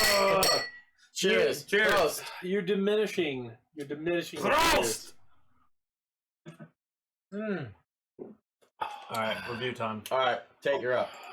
I'm up. Okay. You're the one with the most in your glass too. Well, I learned after the first beer that if you drink it all, you don't got anything to sip on while you're trying to do the review. Oh, you know what you haven't done in like the last 4 of these? I don't think you've showed the pictures at all. Well, he keeps throwing up these beautiful like close-ups. All right. Yeah, So, yeah. Chris has got his. Chris has got the bottles Yeah, on. yeah. on point. Andy's got like action figures and all this kind of shit in here. It's fun. He's like elevating what I could do before. It looks like that Goomba has a 6.668. Yeah, it looks like it's part of the packaging. I saw that and I was like, "That's fucked up." That like the Goomba had the same percentage as. Dude, oh, if wait, you eat that magic mushroom, it will fuck you up. That's all I'm saying. don't say that. Kids will eat that shit. Makes you grow big. We'll get responsible for some kid eating a fucking Goomba toy, trying to get fucked up. So I'm trying I to hope no children are watching us. What's up, Robert? I hope children are. We watching have a this. TVMA label, so if their parents are allowing it, I it's on don't them. see That I haven't used once this episode. So We said at the beginning. Can you rewind this and add me in? Something about pancakes? What? You said you pour that over pancakes with boysenberry. oh, dude, it would be good. This would be good on pancakes. I would totally do it. Luke says Tide Pod beer. Say again, bud. If you reduce it down to a syrup, it'd be pretty good. No, I bet it I would. would love this on pancakes. I'd take the pancake in my hand and dunk it in my beer. like cookies and milk, but it's Like just pancakes the and McGriddle's tops. boysenberry. Like, dip that in here. Oh man, that sounds awesome. or French toast sticks. Yeah, I was gonna say waffle sticks. So yeah, we're on the same page. Go ahead. Shut up. All right. Shut up. So this the boysenberry has a lot of very similar characteristics to the plum, but if I believe that the base beer is the same, correct? Yeah. Okay, so Yep. so that makes sense that they're very similar. It's very subtle, actually. I'm surprised by how similar the plum and the boysenberry are. Maybe maybe it's a little saturation of my palate as far as distinguishing some of the different flavors. But I pick out some key flavors, but not a ton. Still, voyaging into the unknown as far as the boysenberry. Are you licking the rim? 8.5. 8.5. All right. Okay. Luke asked a quick question. Once Chris gets into his review, real quick. Who does your guys' artwork? I can't tell you right off the top of my head. Okay. We used a few different people. Okay, so it's more than one artist. You guys branch out to said that different last people. week, man. Yeah. Yeah, he did. But Luke wasn't here. Luke, turn it every week and you hear all these questions answered. All right, go ahead, Luke. Chris, I'm sorry. Go ahead. Fucking slacker. No. I like it too. I don't remember what I gave the plum, but it's a solid 8.5. It's very tart. It's got that good tartness to it. Yes. Yeah. And I've never had a boysenberry, but it's a delicious fruit as far as drinking it. I'm digging the dark sour. That is a category of beer that I've not ventured into, but these last two, these dark It's sours, almost got I a dig them. wine or not bourbon, brandy type. Okay, I can see that. My buddy in North Carolina brewed some brandy, and it was kind of a harder wine, and it reminds me of that. I dig it. 8.5. Oh yeah. So for me, the bourbon barrel smell, that whole piece that you get off that, it's a lot lighter on this, which I like a lot more. I don't know. I guess it's the sweetness. Maybe it's just because I tried the plum first, and the plum is much sweeter. This doesn't have that same sweetness. So I think this on its own would be great, but after having it after that other one, I think it's gonna skew this a little bit. It's gonna skew it. This for me is probably a 7.5. It feels like a more dry wine to me than it does a sweet wine. It just I don't know. I feel maybe it's after the last one that it's missing something. And We've had a lot of beers tonight. you're competing against your own beers at this point because it is really good, but it's missing something that the last one had, and I do think it's sweetness. So for me, it is going to get a little bit lower, but I like it. As far as bourbon barrel, I mean, it's my second favorite bourbon barrel thing now. What's funny about that is I know Bud saw that and no one else did. Yeah, Bud literally saw him like dive under. The puppy. He's like, is somebody like moving? Yeah, that's a person, Bud. That was my wife. Skip-Bo? Yeah, Just Chris's walk. wife. Just Yeah, do you it. just might as well walk past. No, Just she's do gonna it. follow you. Get the fuck out of here. Yeah, Bud can see you as clear as day, and Your everyone ass else is all over the camera. Yeah, everyone else is like, what's going on? Why are these guys laughing outlandishly at Jason's review? No, Chris's Sorry wife for the crawled interruption, across the Jason. floor No, to no, it's avoid the camera, but she forgot that Bud's camera has a different view, and he just saw like Way all of closer to the her. ground. He's got a big old view of ass. Oh man. Nothing. Luke says he got some Jason. Why? hate. Why? Oh, what? Wait, where? He said, I'm taking flack, and it's not from Tate. Jason hate. know these Oh yeah. Fuck you, Luke. I talked about you earlier. Somebody was talking about that episode where you were super drunk, and then I was like, yeah. I can't believe Chris still hasn't showed that video. That's the only. You've never responded that we couldn't. We should have showed that every week. That should be our opening video of drink responsibly, and then it should show you being shit Drunk faced in the as kitchen. fuck on the kitchen counter. So I'm just saying. Man. Also, Lost yes, episode. everybody drink responsibly, please. Yeah. Please. Yeah, everybody who's drinking tonight, we know you guys are at home. Obviously, if you're like this late, just chilling on Facebook. Uber's But if the you're thing. not, if you're somewhere else, Uber, taxi, tell your buddy's wife to drive you home. Something So like Uber that. to Ponchos. So we're going to Ponchos after this. Yay! So if you guys want to have a pico breakfast burrito and you want to chill a little bit, we're going to Ponchos. Yeah, Bud doesn't Yeah. know about Ponchos. It's a local super fast food Mexican joint. But it's They super hate us. delicious. They hate us so bad. They hate us. The 'cause we show up waitress, drunk all the time. she wears too much lipstick, and she looks at us like we are just like the worst people on the fucking planet. This I mean, Every kinda time are, we yeah. roll in on Tuesday. Anyways, beer. no, well, he's good. I got He's the last He's one. got it. Okay. 7.5. For me, it's Okay, so I gave the last one a 9. Like this has a lot of similarities. They're both from the Resurrection series, both bourbon barrel aged. The last one was Plum. This one's Boysenberry. I think it's kind of your pick of the fruit, really. Which one you like more? I like the Plum more. It's because it's got a little bit sweeter kick to it than this. I gave that a 9. I'm going to give this an 8.5, just because I like the Plum more. If I had only had this one, it'd probably be another 9. But Yeah, that's how. that I think we all concur on that fact. That do you concur? no. Elder shitting on you. He's like, so fuck you I'm again, all about Tate. this. It was Elder's one chance to try this beer, and you fucking dumped it in the glasses as hard as you could. Just get all of it, Elder. There ain't gonna be a fucking drop left. I'm sucking this thing No, dry. I feel like Smell the bottle when it's done. I feel like all of us would like the Boysenberry a little bit better if we hadn't had the Plum first. I absolutely agree. I think it's just because the Plum has that sweeter Or- kick to it. Or separate time. Yeah, separate days. different days. Right. Different days. We would like them. We I would will be able absolutely to agree with experience each one independently. But Bud, either way, both of them fucking killing it. Yep. Killing Yeah. it, man. I told you guys to do the Plum first because if you did the Boysenberry first, you wouldn't have tasted the Plum. Okay. Okay. Oh, okay. Right on. You're like Captain Kirk. That's a weird exclamation. But okay. It's just break up that last I beer, feel brother. like he'd be a Picard.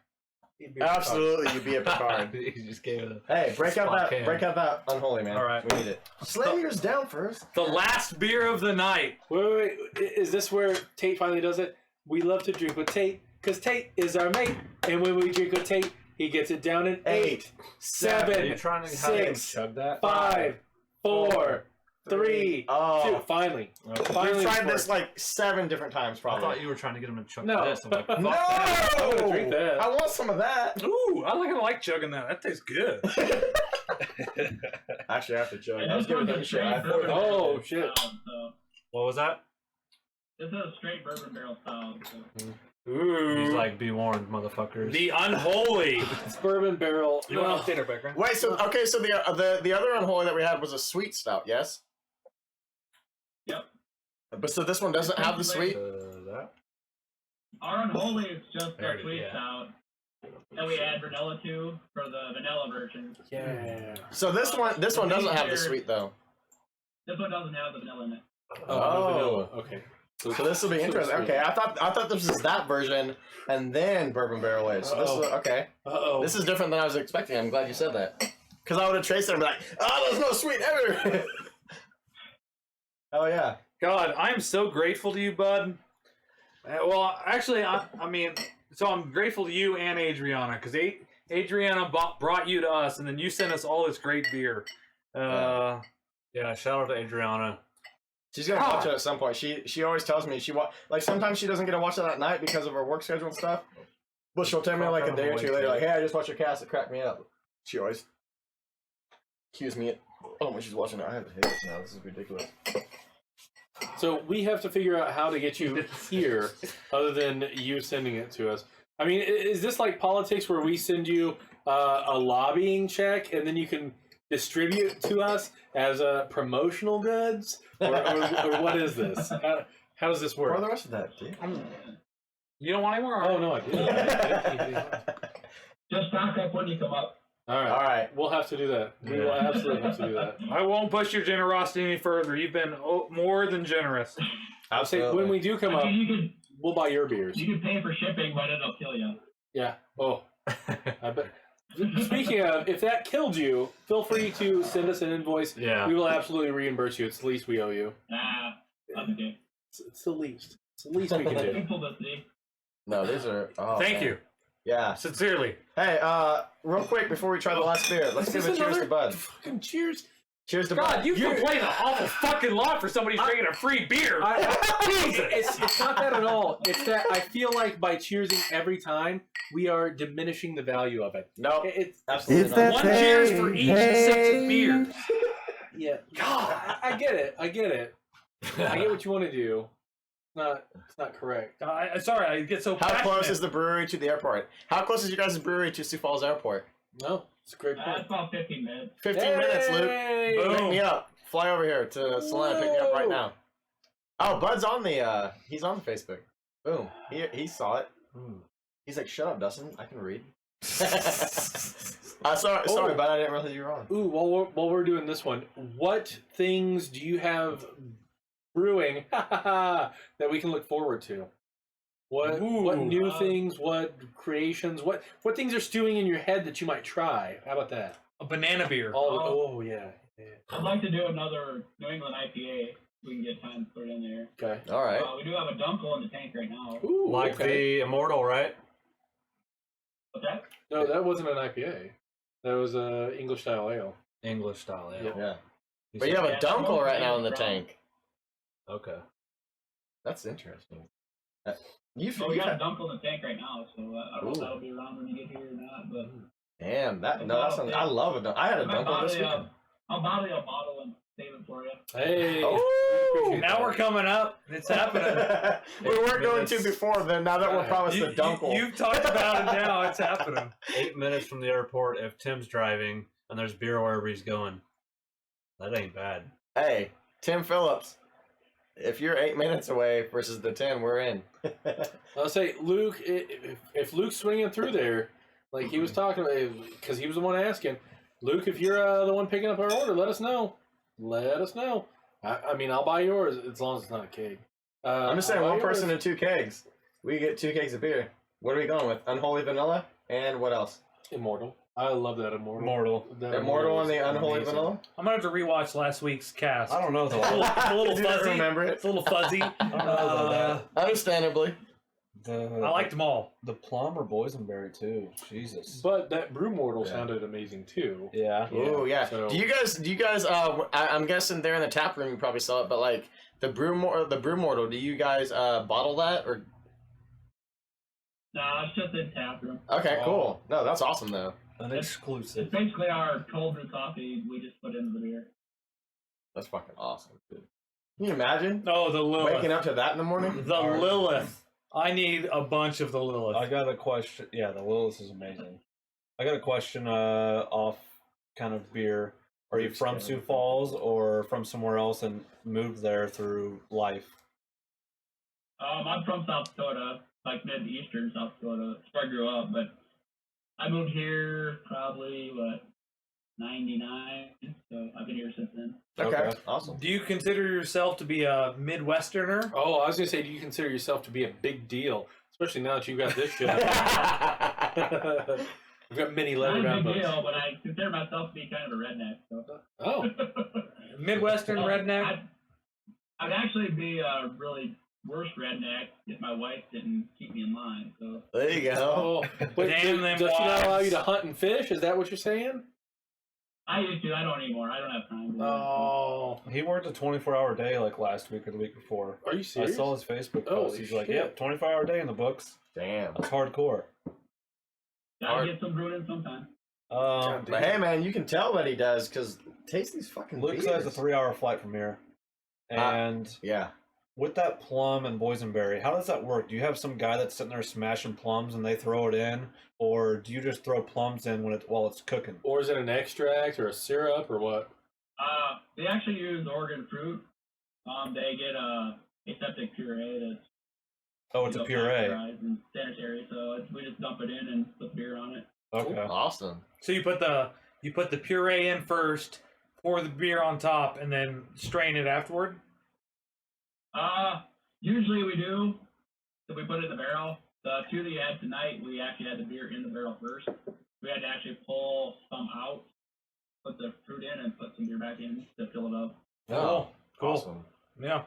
That's awesome. But you're using, I like this is that the you're, kind of stuff like without that insight you wouldn't ever fucking guess how they made it. I like that they're using a puree versus like a syrup Yeah. or something that's enriched. Right. Or throwing a bunch of plums in. Yeah, I mean, it's a more conscious effort He's to fucking try and shoes off, smashing them in the produce bathroom. something, you know.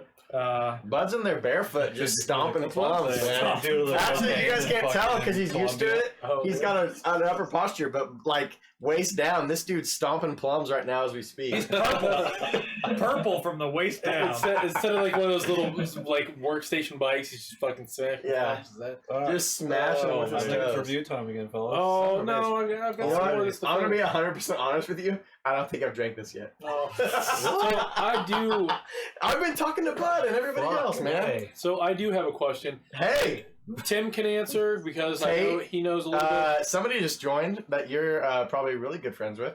I'm not watching. Who? One Teresa Neal. Hey, baby, what's up, girl? Finally, Teresa watches. But all right, so Kat gave us some crying eyeball laughter. She's imagining you crushing plums with your toes right now, Bud. I can just squeezing, squeezing. Too much work. Next time she comes into the beer, you just got to give like a quick like running man. So that's what she sees first Some quick thing. taps. Make her cry a little bit when she's drinking that first beer because she's laughing so hard. All right, so both Tim and you will hopefully be able to answer this. Of your beers, what is your, I guess, favorite meal and beer pairing? Like if you go out to a place in your area, if they had this food and your beer, or you make this food and have it with your beer, and it's just special to you. Like that's what that's about. Your personal. That's where you feel it is. Yeah. Or you host people in the summer and you're like, man, I just smoked a brisket. It goes perfect with this beer. What is that to you? Which one of your beers and which food?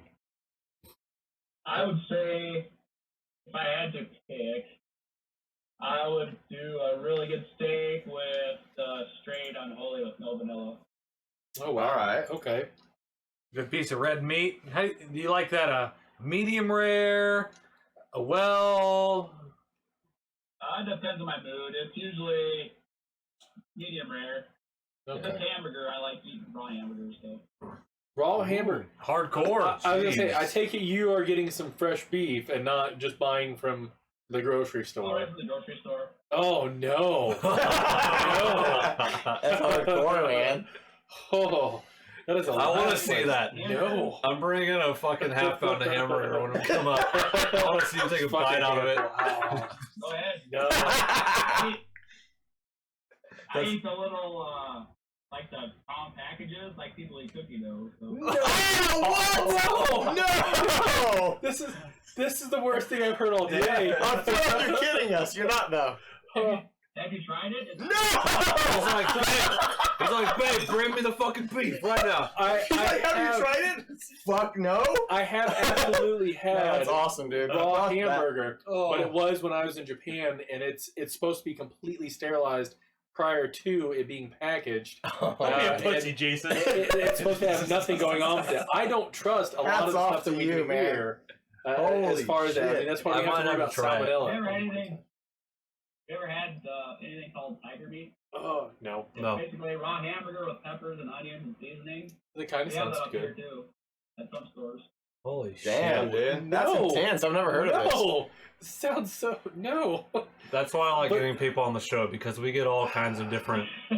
That's awesome. cool. I guess this is the same as having raw fish. As long as I imagine it has to go through a process and like an FDA rating and things like that in order for them to sell it, in order for you to eat It goes through a He man said rating. So He said he Those ate are tubes man of rating. hamburger, but Yeah. people eat tubes of cookie dough. Yeah. They don't know FDA shit. Maybe. That's Maybe. fucking. The best, That's man. the best thing I've ever had that I've ever eaten is steak tartare. with Yeah, the okay. filling. Yeah, I see, can see and I've that. heard that's amazing too. Man, tiger Okay, meat. so- Tim says tiger meat. Tim also said that it's the Lilith with a bloody red ribeye. I believe that's what it said. Is that Yeah, what- something like yeah, that. Okay. Yeah. From Morris's. So- Maury's. Was it Maury's? I can't read Great it. It's tiny review. from Is here. that a local place? Yeah, it's Okay. right. It's a steak. Is it my turn? Oh, What all? Real quick. no. Are we doing reviews?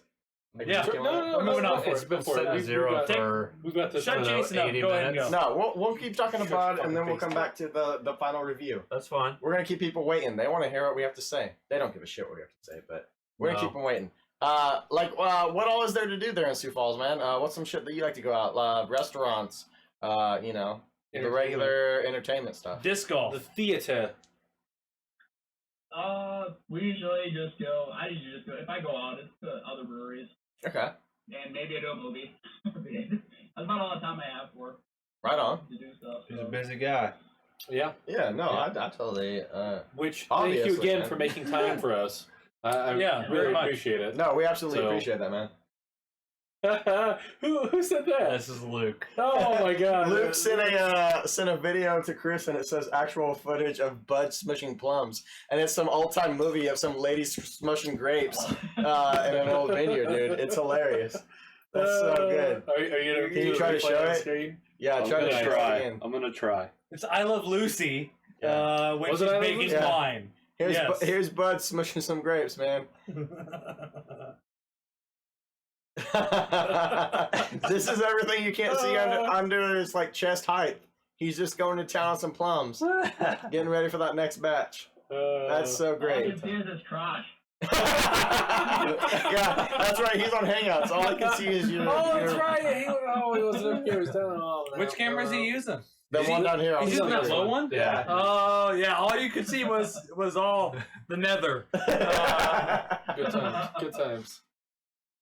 All right, Alright. so is it you or me? I started one off tonight. I think you started one Chris, off tonight. you Chris. start one off. We haven't. Had you There it is. start.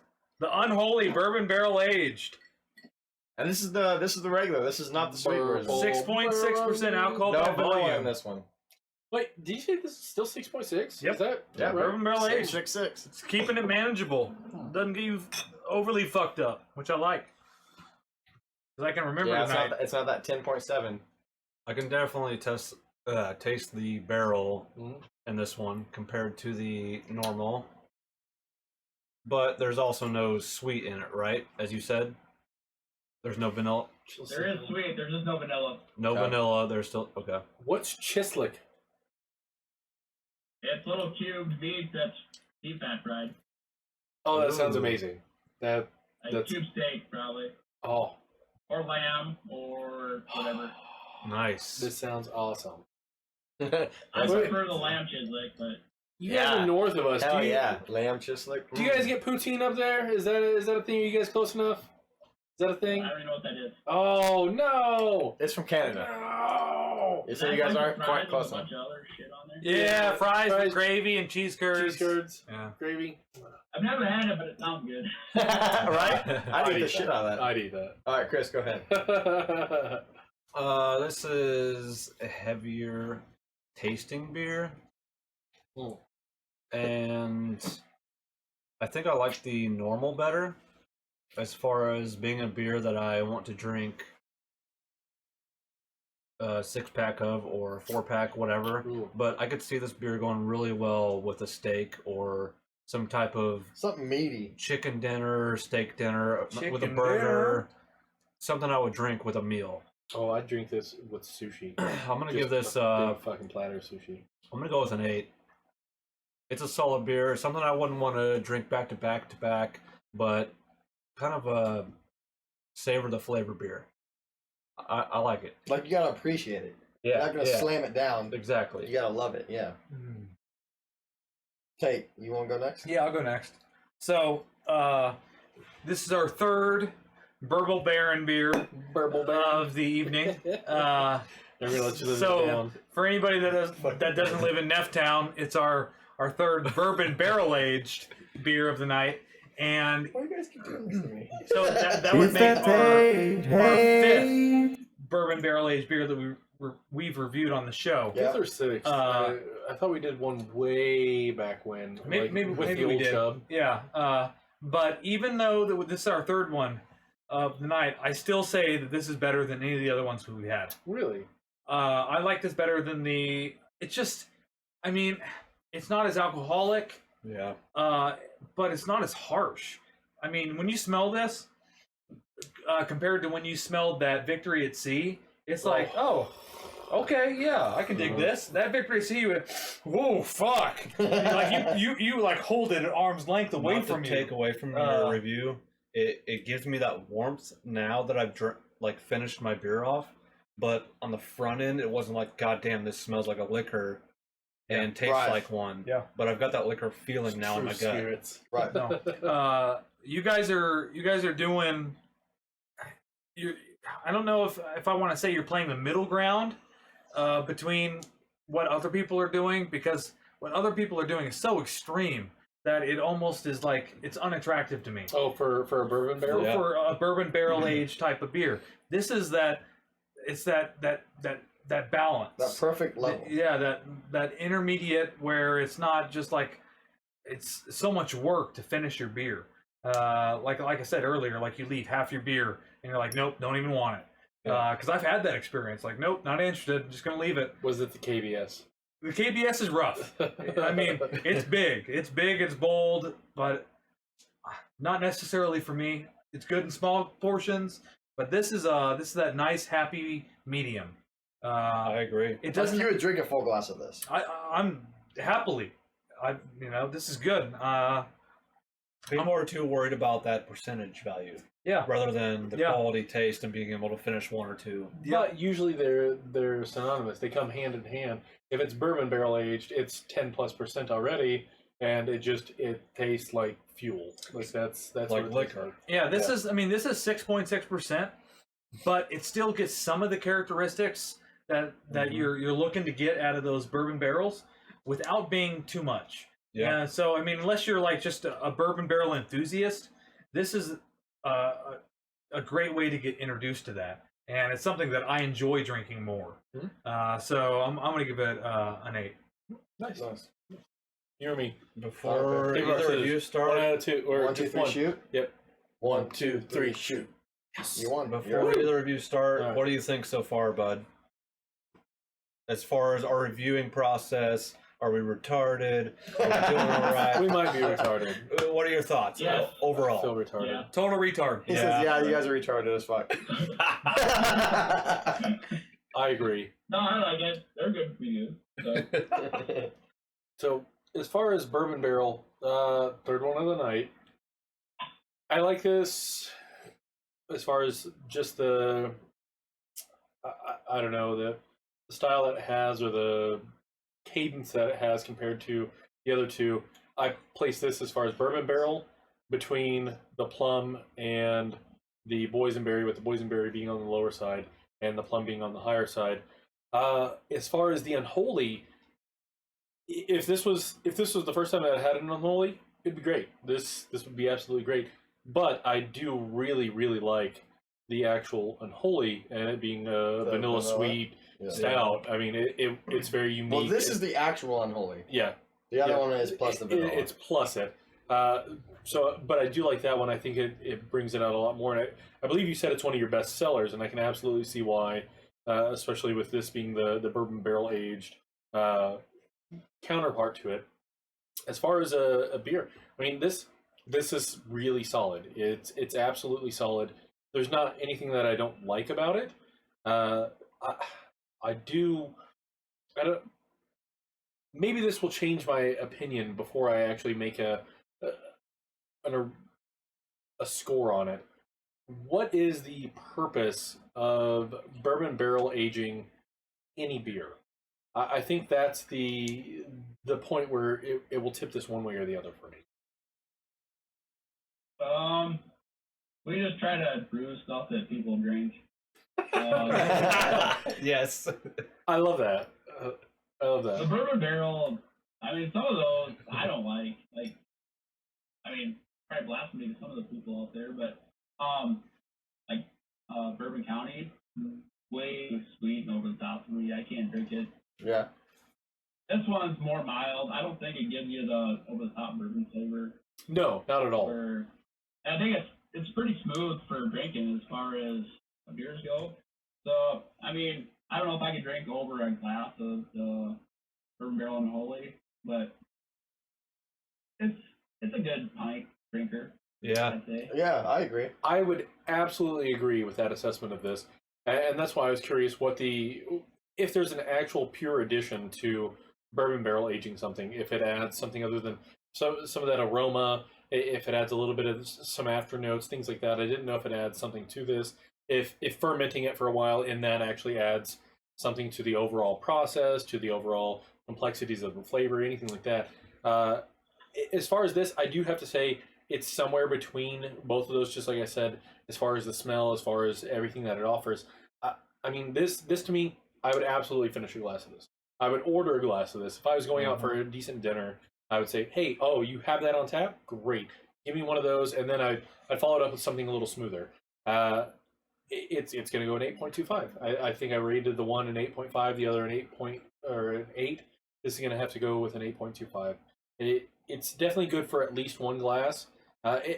If that's the purpose of this, is being the one glass, get it good, and don't follow up on it, this serves that purpose. This absolutely serves that purpose, and it makes it well known.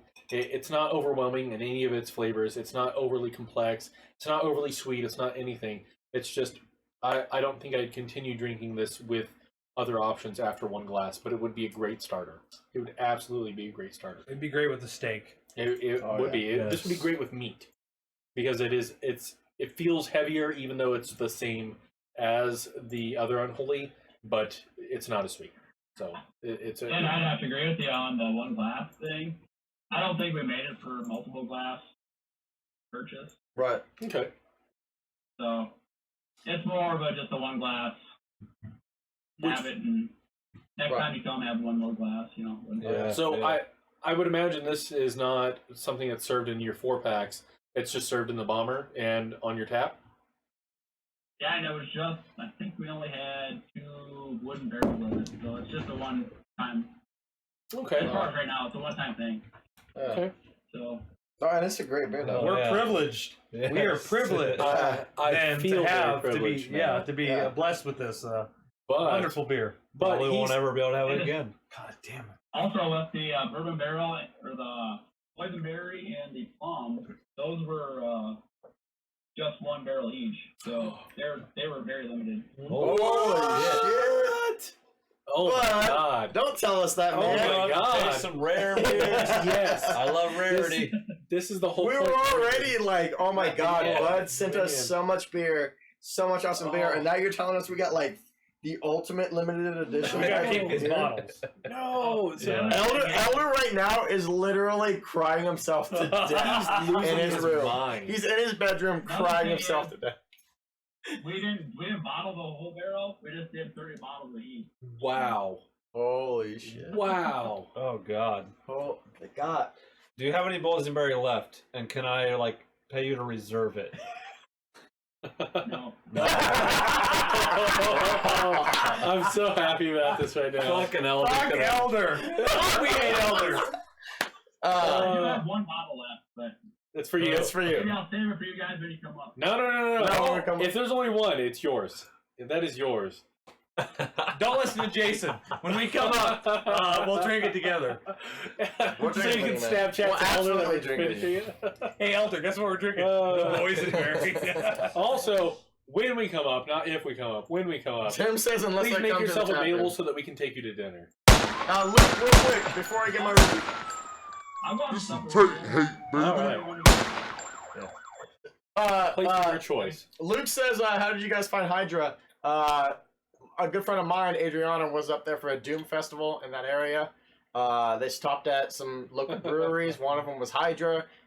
Since they were up there for Doom metal, they loved all the fucking like metal artwork and shit that was everywhere. I believe the Hydra tap room has some like game consoles and stuff inside as well. She was telling me about. Yep. So they were loving all that. It's kind of got the nerdy aspect yeah. that they like. It's got all that metal-y artwork that we've been showing off on the bottles all night. Yes. And so she picked up some beers. No, this was when we were very first starting the cast. It was pretty early. Yeah. Brought them back to us. We had a Hydra night episode. First 6-7 episodes. Yeah. I think. And we tried their beers. Early fall. And at that point, I don't know. We had kind of gotten the attention of Bud and the guys at Hydra, and eventually, we had gotten in touch with Bud. He started showing up on some of our casts, commenting and stuff. He was super vocal. It was awesome. Made shit super awesome. Kat says you guys got pinball. That's dope. We're fucking there. And I think it actually came across as a joke at one point. We're like, yo, Bud, send us some Hydra shit. Like, thinking it would blow over, we'd never hear from him. Yeah, we're just fuck more than a first. And then, holy shit, we're Like we're 2 weeks deep. Faggots. Yeah, exactly. Call your bluff, bitch. We're 2 weeks deep on delicious Hydra beer. We got some fucking awesome Hydra fucking shirts to represent. We're getting ready to go up there this summer and represent and come up there and order a shit ton of beer. Bring it back in a van. I don't know if you can you cross state borders with beer? Is that? Yeah. Fuck the police. Fuck the police. No, man. We're crossing borders. We're gonna make sure these guys get hooked up for hooking us. If you pay for it, and pay taxes. So you're Luke, allowed short term, cross my friend Adriana hooked us up, and now we know Bud, and it's one of the greatest fucking parts of us doing this. Well, it's one of the greatest friendships that we made with a brewery, easily. So we found some other like smaller breweries, like reach out and like Tim, share and stuff like that. But I bet. I bet. I'm assuming you know Tim. Is that correct, Bud? Yeah, we're in the same homebrew club. Okay. He's like, unfortunately, yeah, I know Tim. He's a good guy. No, he sounds like a great guy, man. He keeps chiming in and hooking us up and giving us some shit us to laugh at. So, okay, so we're going to the beer. I was expecting this to be sweet like the other one, and then you informed us right before we drank it that it wasn't. And then I started drinking. I still love it. It's a great beer. As far as the bourbon barrel aged. Ooh. Yeah, I said it right because you guys can't give me shit all the time for it. It's my all-time favorite that I've ever had of that style. Well, I got a couple. I didn't No, I know like it. until just now It's- that you're wearing a hat. Really? I just happened to see it on stream. I was like, what the fuck? It's extremely full flavored, and I like beers that have that strong boldness to them. I agree with all these guys in saying that like this would be like I'd get a pint and I'd have it with a good fucking meal. Something beef or pork related, something meaty. Oh, for me it would be beef or chicken. Big time. I couldn't do with chicken. Really? No. Fried chicken? Oh, I maybe fried chicken or a country fried or a chicken fried steak. Yeah, like I can do a chicken fried steak. But no, I do this with a good meal. Get it in you. It's good. It's filling. Winter versus summer, absolutely towards the colder months. Oh yeah. That's heavier. 8.5. Boom. There it is. I think all of my shit was 8.5 or 9 all night. I didn't get below an 8. I didn't get below an 8. I was gonna say I do have to say That's absurd for you. of your beers that we've had, I believe that the majority there are at least what, 3 in the top 5? I mean, that's fucking incredible. I mean, 50 plus beers in now, you have 3 in the top 5. Easy. Yeah. That's especially Tate's. He gave a 10 tonight. A 10. So I don't talk about it. so that no, is, man, you guys are doing great stuff there at Hydra, man. We can't say it enough. You I'm guys, looking forward to a visit. Absolutely. Yeah. No, that'd be yes, cool. absolutely. Night, Elder. I mean, can't wait to meet you guys. Can't wait to just hang out, show you our appreciation. Hopefully, we'll send you the shirt before, but if not, we'll hand deliver it. But Jesus, Elder hates you so much. Right no, now, I'm very appreciative that you've done this for us this evening. I mean, I truly can't believe we've had a lot of stuff from a lot of different breweries and a lot of different ones that are close to home, and I would have expected yours to be very similar to theirs. You're knocking it out of the park. I mean, it makes everybody else look like they do the.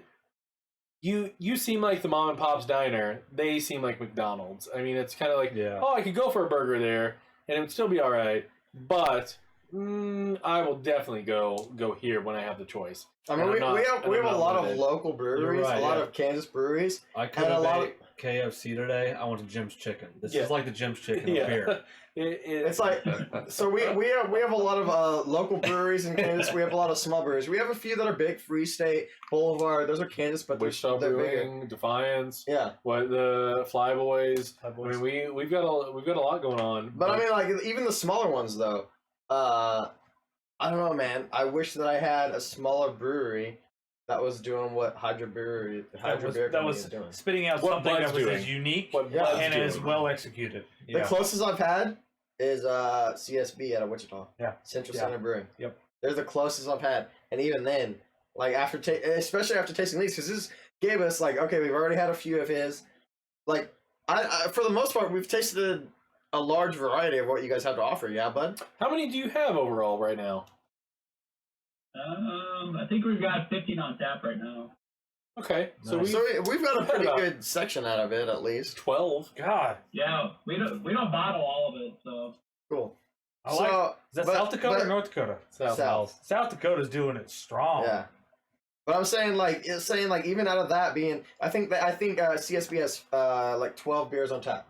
They're all really great, really phenomenal. But like flavor complexity wise, Hydra's gonna beat every single, like for their sour versus Hydra sour, Hydra wins.